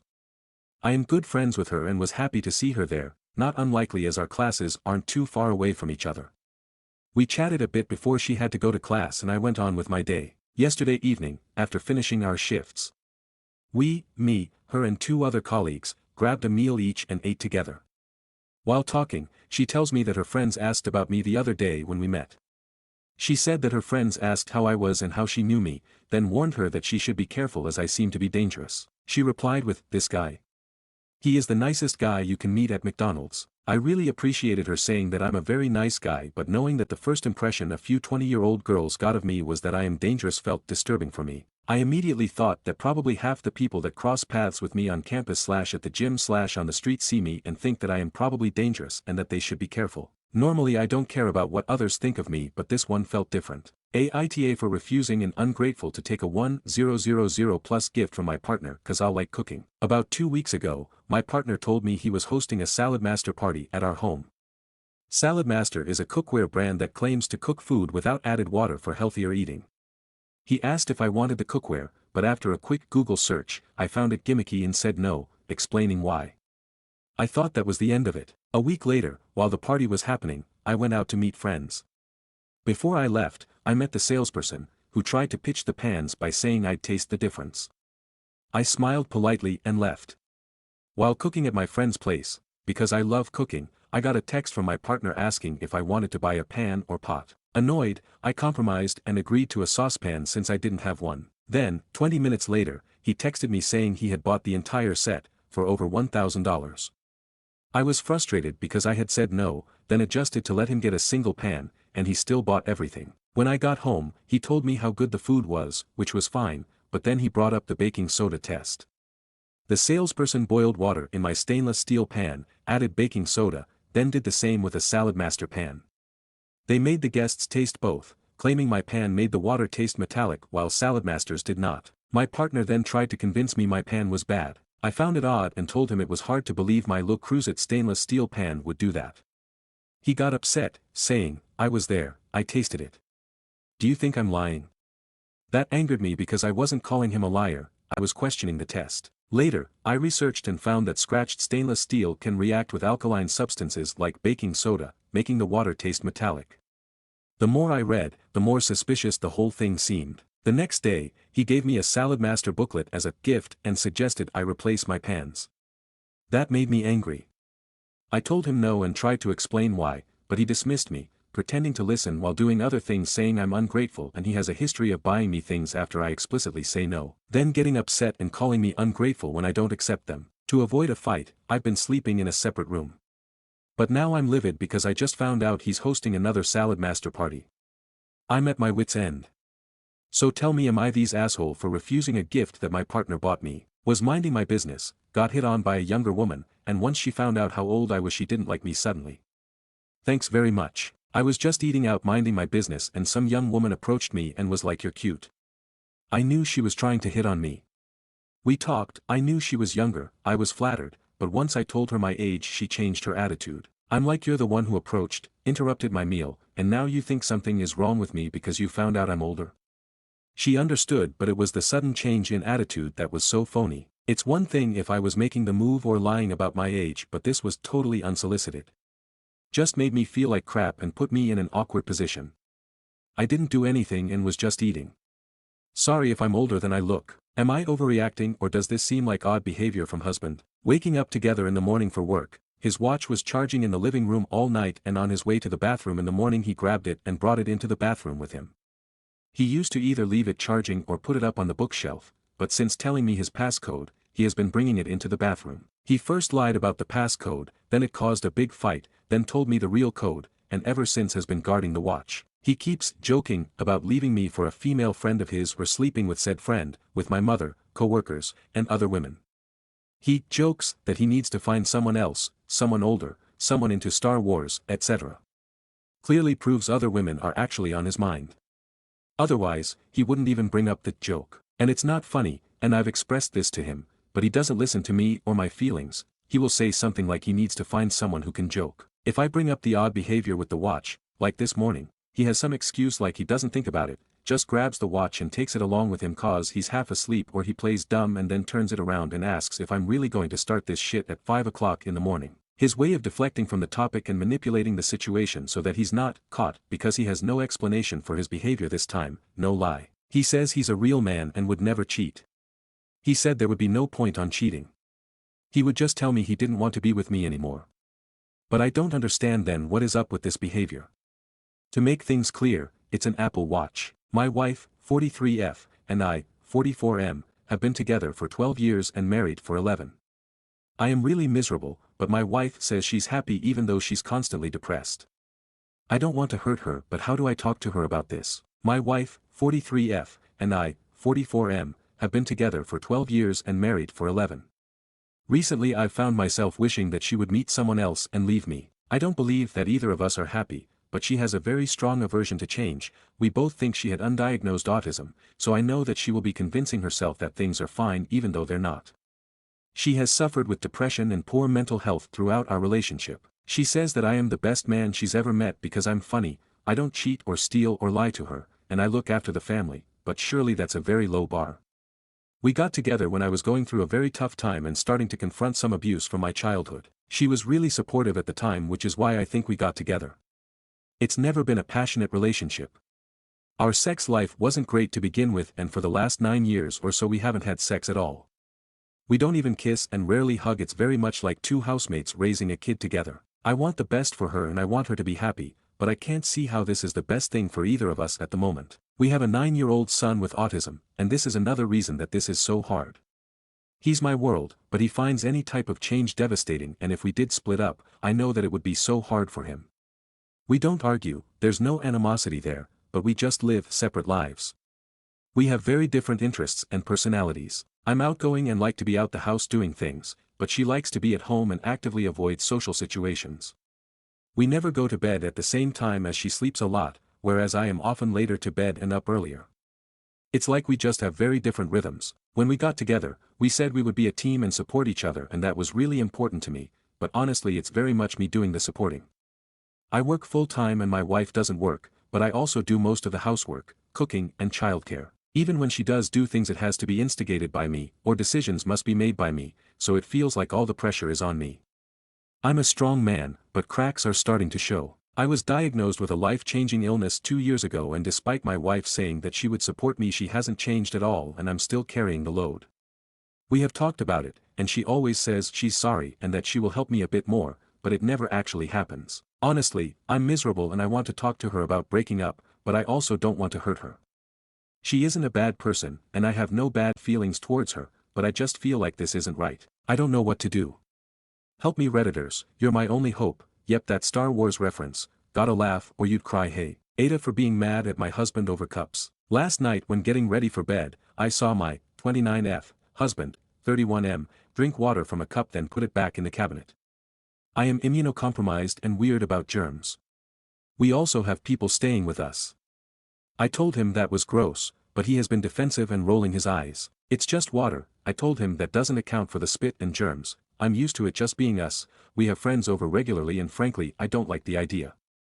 He was raised in a wealthy household where they had a housekeeper come once a week, so his cleaning abilities are already not up to usual standards. I feel like I have to be the adult when it comes to cleaning and chores. He will happily do things I ask him to if I explain how, but that takes so much time. It's like weaponized incompetence, but it's honest. He's so blind to little things like food crumbs on the counter after he's done heating up leftovers or making himself something to eat. I don't know why the used cups in the cabinet is what sent me over the edge, but it's given me the ick for my own husband. Help Aita. Aita for being mad at my roommate for taking advantage of nepotism. I, F19, moved in together with one of my high school classmates, M20, last September. We both attend the same university, but we are in different departments. From the start, mutual friends were wishing me good luck living with him, because he is, to be fair, a very lazy person. I was the only one looking for flats for rent when neither of us got accepted to the dormitories offered by the university, so it felt a bit one-sided in terms of efforts from then on.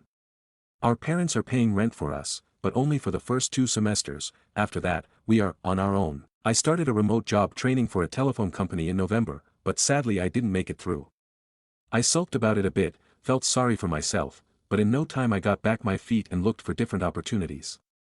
This landed me at a McDonald's in December, and I've been working there since then. My roommate also tried applying there, but he got turned down, as well as from a Starbucks. Today, I had work from 6 a.m. till noon, then hit the gym with a friend of mine, and my roommate greeted me with 2 things. He ate the remaining 3 portions of yesterday's dinner. He is going to one of the best restaurants in the entire city for an interview/introduction. One of the employees aforementioned restaurant used to work for his parents, in a restaurant they own in our hometown. My roommate has worked there over the weekends a couple of times, doing dishes and helping the bartender, which is why all of this is even a thing, otherwise he wouldn't even be considered at all. Over the past few months I've done most of the work around the flat. I do the dishes each morning, I cook dinner at least thrice more than he did, I do the laundry, then beg him for 6 hours to hang them out. I simply think that this isn't fair. I get paid barely over minimum wage, I come home with greasy hair and skin, burns all over my hands and arms, and I know for a fact that there are some people at my workplace that have been there longer than I have, but I surpassed them already. And he just gets to waltz in, take a job that probably pays a lot more, because his parents dropped in a few words. I am getting tired of always having to be the bigger person, of always hearing, you are too hard on him, or, you are always just looking for the mistakes in what he does. I'm tired of being the kinder and more hardworking person. Edit. Reading through the comments and seeing a lot of people suggesting that I should try to get into the same place, I'm not trying to / don't want to.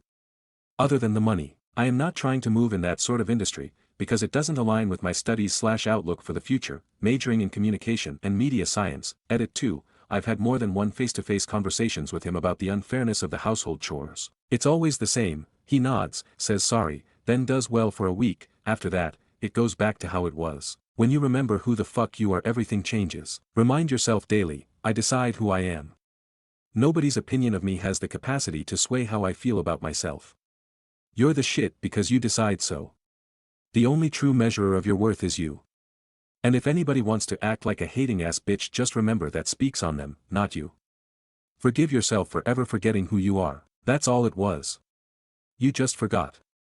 Now that you remember who you are again, who can tell you shit? Carrot, when you master this knowing MFS, better watch TF out because you will be a force to be reckoned with. This is what led me into this revelation. I used to be a very sweet girl even to those who didn't deserve my kindness, let alone my energy. I'd slip into the fawn response, constantly seeking external approval or trying to kill them with kindness. All that ever got me was hurt. Then I smartened the fuck up. I developed self-worth, personal power, and rebuilt my confidence. What I went through weakened me at first, but in the end it made me so much stronger. I'm grateful for it all because it forced me to grow. Through facing evil I learned how to defend myself properly. And now I've never been at the level I'm at today. I'll stay kind and polite, but only to those who deserve it. I'm a good person and my intentions will always be pure. But I will not be crossed. I will not question myself because of someone else's projections. I will not be trusting or peaceful with people who choose violence or when dealing with assholes just looking for someone to project on. I used to think peace was always the answer in every scenario. Well, guess what?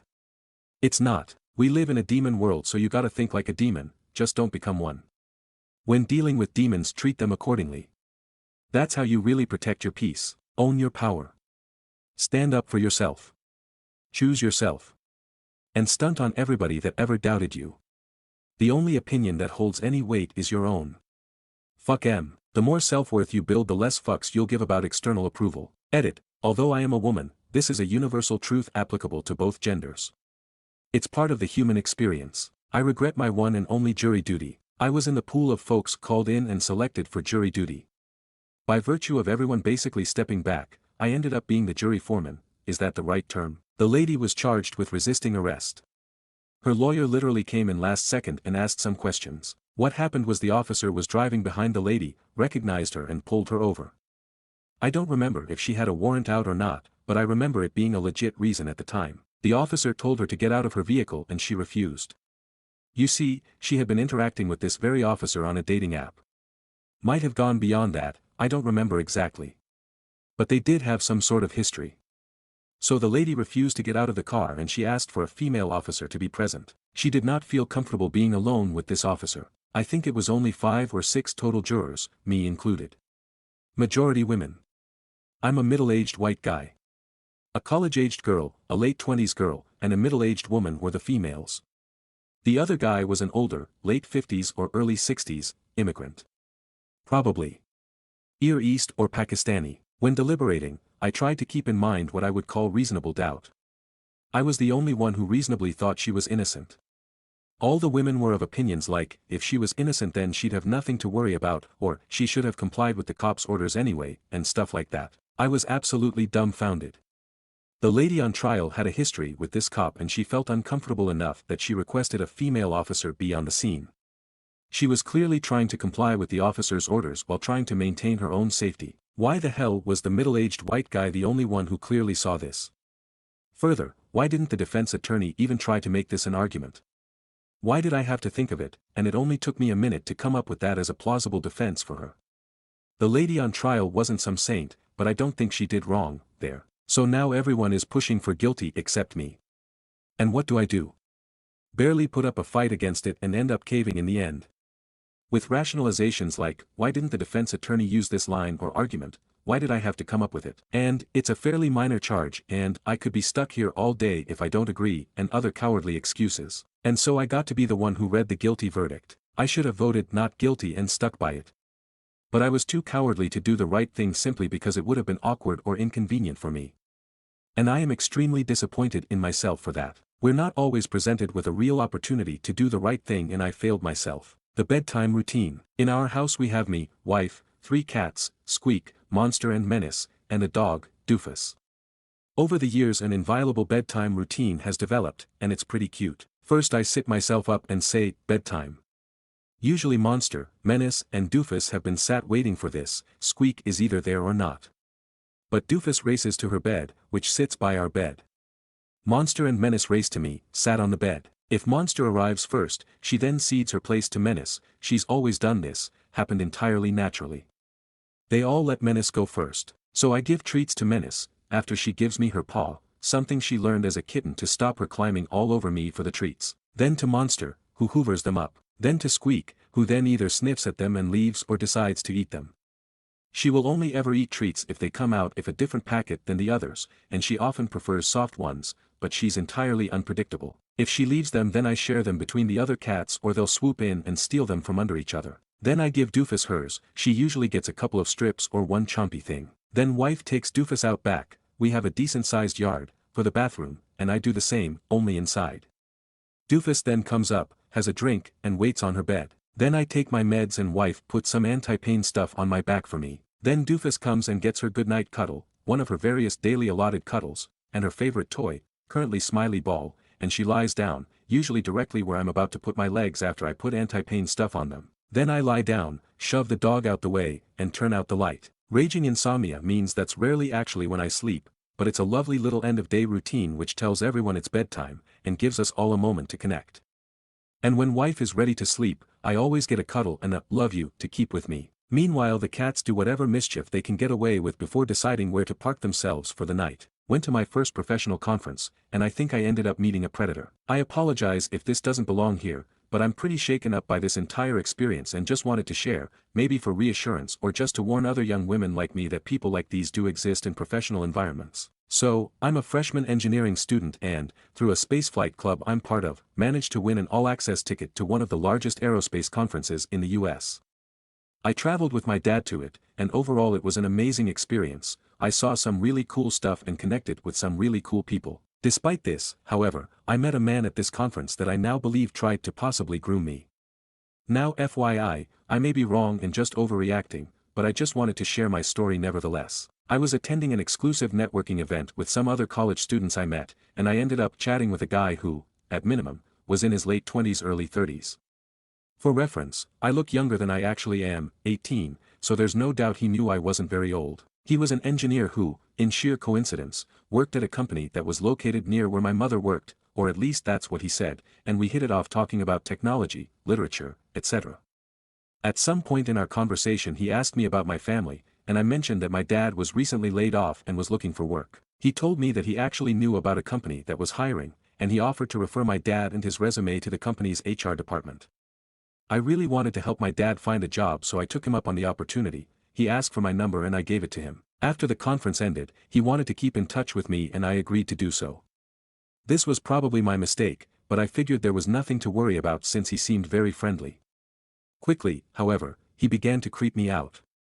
It started by him showering me with compliments, calling me smart, interesting, etc. He also complimented me physically, saying I was gorgeous and had a beautiful face, and would frequently ask me for photos of myself.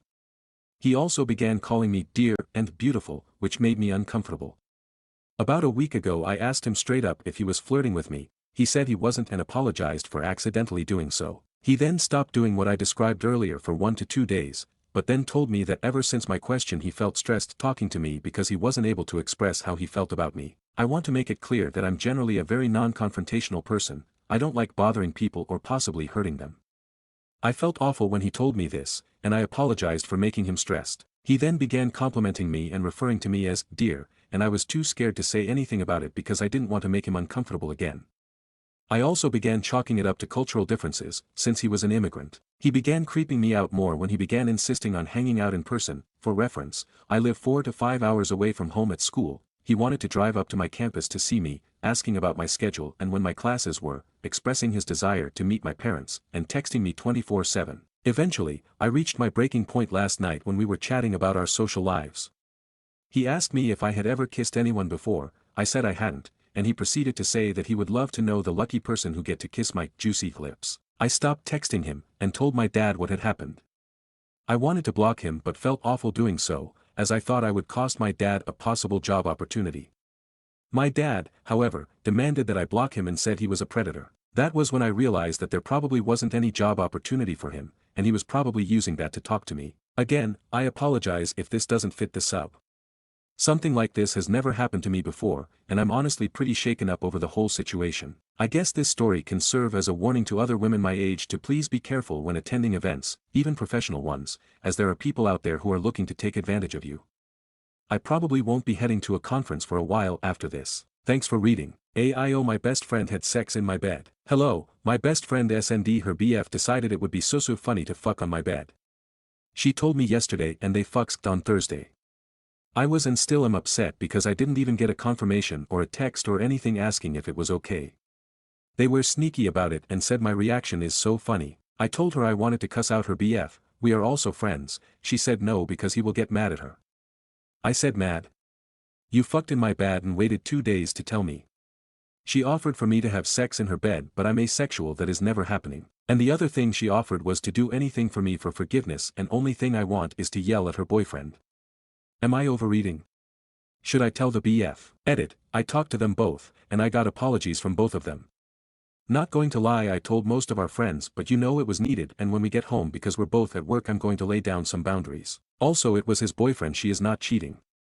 I talked to her boyfriend, and they were having sex in my bed. Thank you all for your kind words, it was very entertaining to read through all the messages. Aita for refusing my in-laws' offer to buy us a house because it feels like entrapment. My wife and I recently moved to her home country, leaving behind family, friends, and my successful career. Since it's over 24 hours away by flight, returning isn't simple. We agreed this move was a trial and would decide before our daughter starts high school whether to stay or go back. When we arrived, my in-laws offered to buy a house and rent it to us at a reduced rate, but only if we committed to staying for a minimum period. This is for tax purposes, which pushes beyond our agreed trial period. My wife really wanted to take them up on this as it would potentially offer us the ability to lead a more relaxed lifestyle and take away some financial pressure, so I agreed. I have tried to find a suitable place within their budget, but my in-laws' demands on the type of house and location are unrealistic. We are stuck living with them because I can't find a place that meets their requirements, even though I can find many places that would be a good home for my family. Since it's their money, they're understandably controlling, but it feels like they're dictating our entire living situation. I'm already struggling with the reality of giving up everything, changing careers, being far from my friends, and while I appreciate that they're trying to help, their conditions make me feel trapped, like I'm handing over complete control of my life. So, I told them I don't want them to buy us a house and that I'll rent a place for my family to live. Wife thinks this is a mistake and can't really see my problem. I feel like I might be coming across as an ungrateful asshole, especially since this decision could hurt my family financially and possibly lead to the trial being a failure as we will be financially worse off. TLDR, I refused my in-laws' offer to buy us a house because I resent them having ultimate control over my life and being scared of signing up to a minimum term in a country far from home. Aita, I'm 30F, ready to leave my husband, 31M. Backstory, we are high school sweethearts, got married at 19 and have been married for 12 years. We do have children, pets and a house together. Literally built our entire lives from the ground up together. I love him, but not sure if it's any more than I love a brother or best friend. The issue I am having is, he never helps. I work full-time from home while also being a stay-at-home mom. He comes home from work and sits on his phone until bed. I too work 40 to 50-hour weeks but also take care of everything else. Kids, pets, bills, house, groceries, everything. I do it alone, so why not just limit the stress and mess of him and do it actually alone? I have discussed my issues with him and he always agrees and says he'll do better. He's good for a few weeks and then right back to before. My health is declining from all the stress I have on my plate. I also can never rely on him. I ask him for help or to do something and it never gets done, or he always has an excuse. But if someone else asks for help he'll drop everything to help them. I'm on the back burner to everyone else. I have told him this as well and he denies it. I've suggested marriage counseling for years and he always says we don't need it or flat out says he will not go or that it's a waste of money. I'm tired and just don't know anymore. Aita for not looking after my nephew. My sister, 20, has forced me into babysitting and basically raising my nephew who is 3. For some backstory, I was 14 when my nephew was born and I helped my sister through those first couple months with no hesitation, waking up to help her feed him during night feeds, changing nappies, bathing, clothing, basically everything a mom does. It got to the point where she was going out all day and night and I was home with her son. I ended up changing to do online school so someone was there to look after him. I was no longer getting to be a teenager while my sister got to do anything she wanted, and when I tried to say no she would just leave him, so I had to look after him, making me cancel plans and get behind on schoolwork, and my parents would just say it was something I needed to do. At the end of last year my dad had an accident where he was in the hospital for a week. That week she tried to take his car and money and I was forced to kick her out. I thought that was the end of that and I could get my life back and see my friends. I then found out I would have to look after my dad for the next 6 months, which I was fine with as my dad is the best person ever, but during those 6 months my sister would constantly drop her kid off, so I had to watch him. Finally, after she had picked him up after I had him for 2 weeks, I told her that I would no longer be looking after him, and next time she dropped him off I would be taking him home or the nearest police station. My dad and sister are saying I'm an asshole, but I gave up all of my teen years and think I should be able to have time where I can just worry about myself for the first time ever. So yeah, Aita for not looking after my nephew. I wanted to leave her, but why does it hurt this much? We had a relationship for 10 months. She was my first everything and honestly my life felt so good and calm with her. For the first time in my life I felt loved and cared for. However, throughout our 10-month relationship, we used to fall out over very petty things a lot of the time. It usually stemmed from college. I am trying to get good grades, which meant taking a lot of the time to study, therefore meaning less time spent with her. She used to get mad at me when I changed my mind, when I was a few minutes late to seeing her, and she was quite controlling. I was always the one apologizing even when I knew I was right. Our arguments spanned like 6 hours each over little things. She insisted I did not love her or care about her. At the end I used to always give up because it was so hard to argue with her knowing I was right. Over time, me giving up has built up and she decided to leave me. It hurt so much. I was in bed the last 2 weeks thinking about her, struggling to sleep. All I think about is her.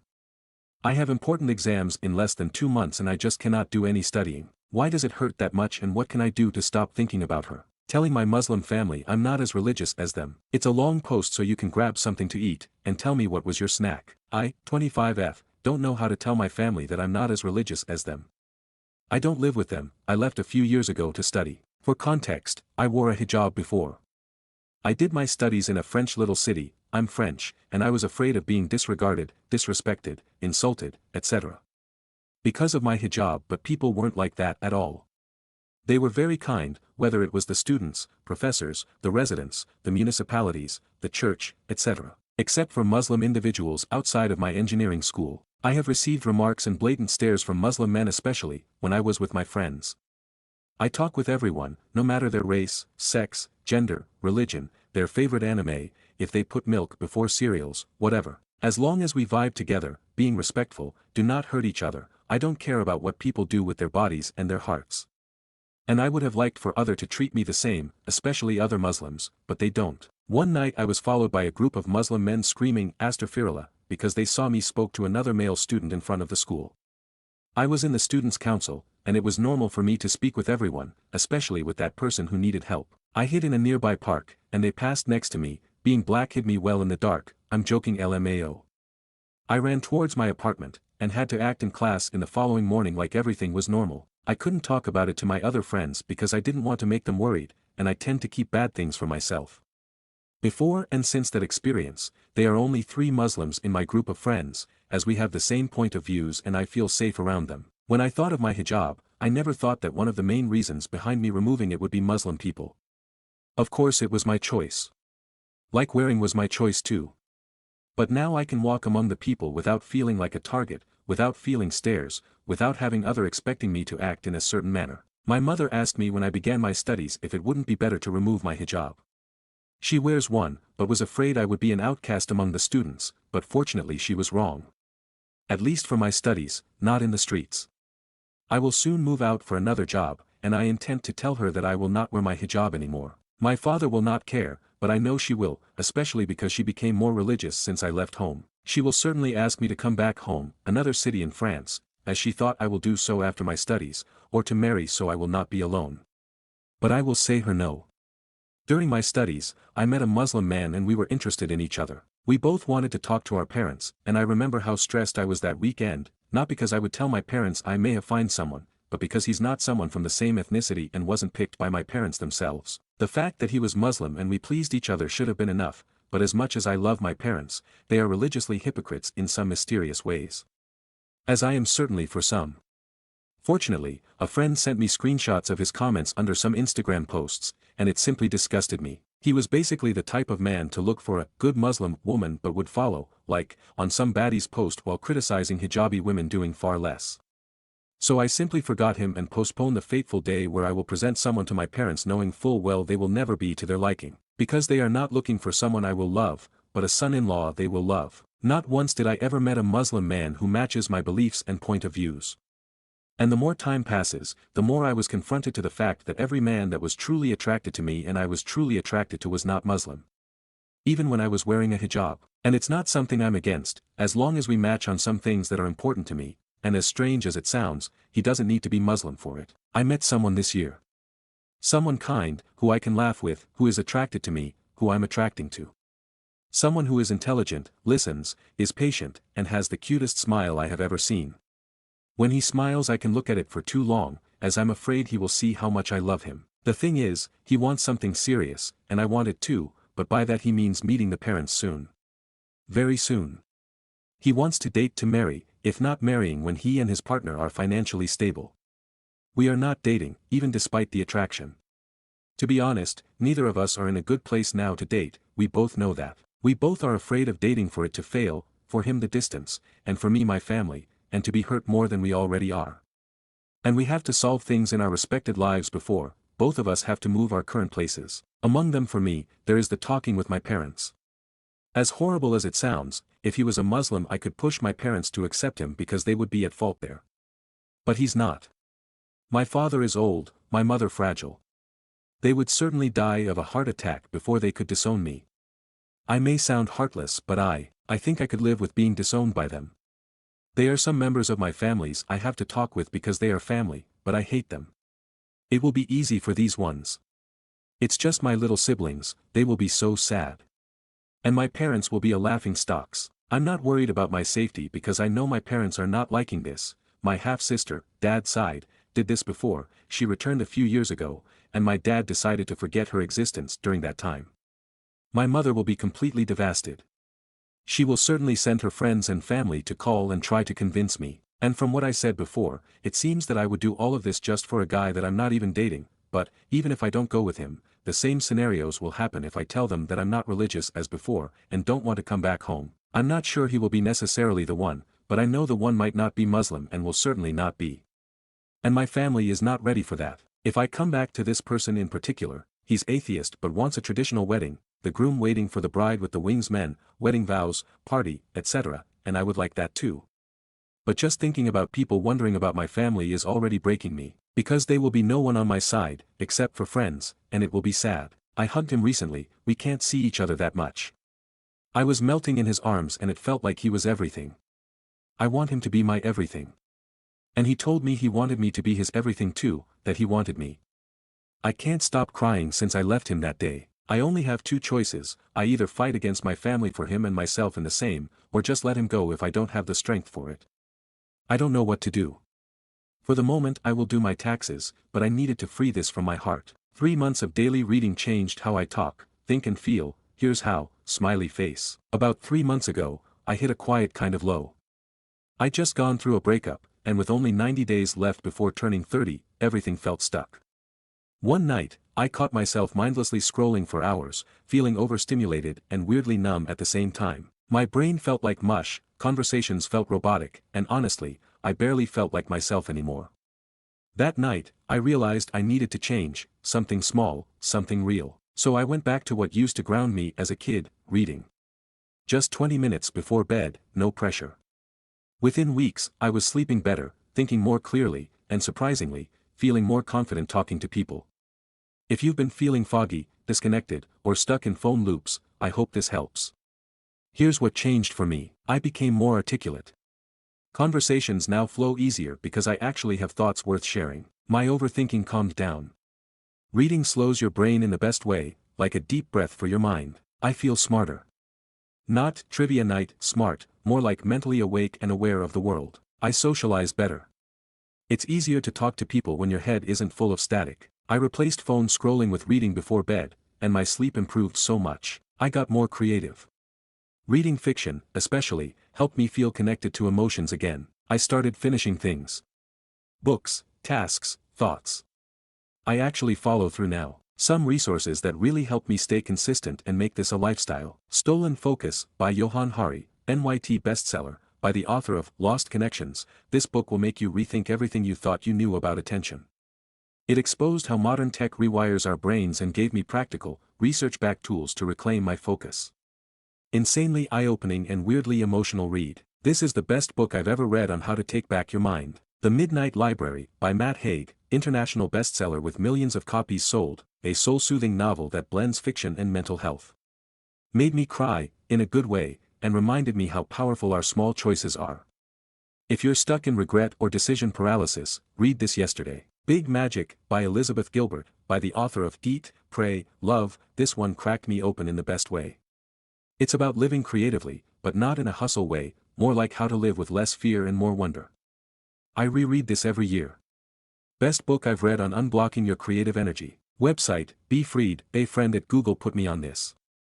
It's an AI-powered book summary app that lets you customize how you read, 10-minute schemes, 40 minutes deep dives, or even fun storytelling versions of dense books. Think Ulysses but digestible, and it remembers your faves, highlights, goals and recommend books that best fit your goal. Now, I finish 20+ books a month while commuting, working out, or even brushing my teeth. If you've ever looked at your TBR pile and felt overwhelmed, this is a game changer. App, Ash, my go-to mental health check-in app. Ash feels like texting a wise friend who actually gets it. It uses AI plus cognitive behavioral prompts to help you reflect, regulate emotions, and process tough thoughts. Whenever I spiral or feel stuck, Ash helps me get grounded again. 10 out of 10 recommend if therapy feels overwhelming or out of reach. Podcast, The Huberman Lab, hosted by Stanford neuroscientist Andrew Huberman. This podcast breaks down the science of focus, sleep, learning, and productivity in an actually digestible way. I play episodes while walking or meal prepping. Each one feels like a mental reset button. If you're feeling disconnected, anxious, or like your brain just can't keep up anymore, I promise, it's not just you. The world is overstimulating AF right now. But reading, even just a little each day, can help you build yourself back, smarter, softer, and more tuned in. You don't need to read 70 books a year. Just one chapter a day can start rewiring how you think, feel, and see the world. And if no one's told you this lately, you're not lazy or broken. You're probably just overwhelmed. Try swapping 10 minutes of scrolling for 10 pages of a book you actually like. That tiny habit changed my life. It might change yours too. Woman wanted to call child services on me for leaving my son at home. My BF and I have a regular camping trip we've done every year with friends for over a decade. Those of us with kids usually bring them along, but my son was tired from a long week and had worked that day, so he stayed home this year. We went camping. It was a great time. It was us, our friends and their family, and there was a few new people too. One of those new people overheard me explain my son's absence to our friends. I just said, he's staying home but he's got everything he needs and he's got grandma's number if there's an emergency. He knows we don't get a signal out here. Well, she was extremely upset about that, I guess, because she had taken my friend aside and said she was not okay with me doing that and was talking about calling child services. She was mortified that I had left my child home alone with no one there. And my friend was like, calm down. Her son's 18 years old, he can handle a night without his mother at home. Apparently she told my friend she thought I was like 25 at most and had just left a toddler to fend for himself. I'm 40, got keys to new house, but not all the keys. Location, Oregon, USA. My husband and I just bought a house. Well, we closed a month ago, but gave the sellers a 1.5-month rent-back agreement giving them time to move out due to their messy divorce and possible DV. We went yesterday to get keys at 5 p.m. They were still packing up their stuff. 3 cars, a truck and a trailer out front, and they left a ton of trash bags around the house. We are having a dumpster dropped off tomorrow. There is so much garbage. They key handoff from the agent was rushed. And apparently they didn't have keys to all the locks, which they did not tell us. Also the front door has an electronic lock with both a combo and a key slot. We only got basic cleaning done that night, because we got the key after 5 p.m. Locked all the doors and windows on the way out. My husband hits the lock button on the keypad, then remembers he has to get something from inside. But he can't get in. The key doesn't actually unlock the electronic lock. It doesn't match the backdoor deadlock and all the windows are locked. The seller's agent claims the sellers never used that pad, so don't have the code and the default factory codes don't work. Our real estate agent calls a locksmith to come out in the morning. It cost over $200 for them to get us into the house.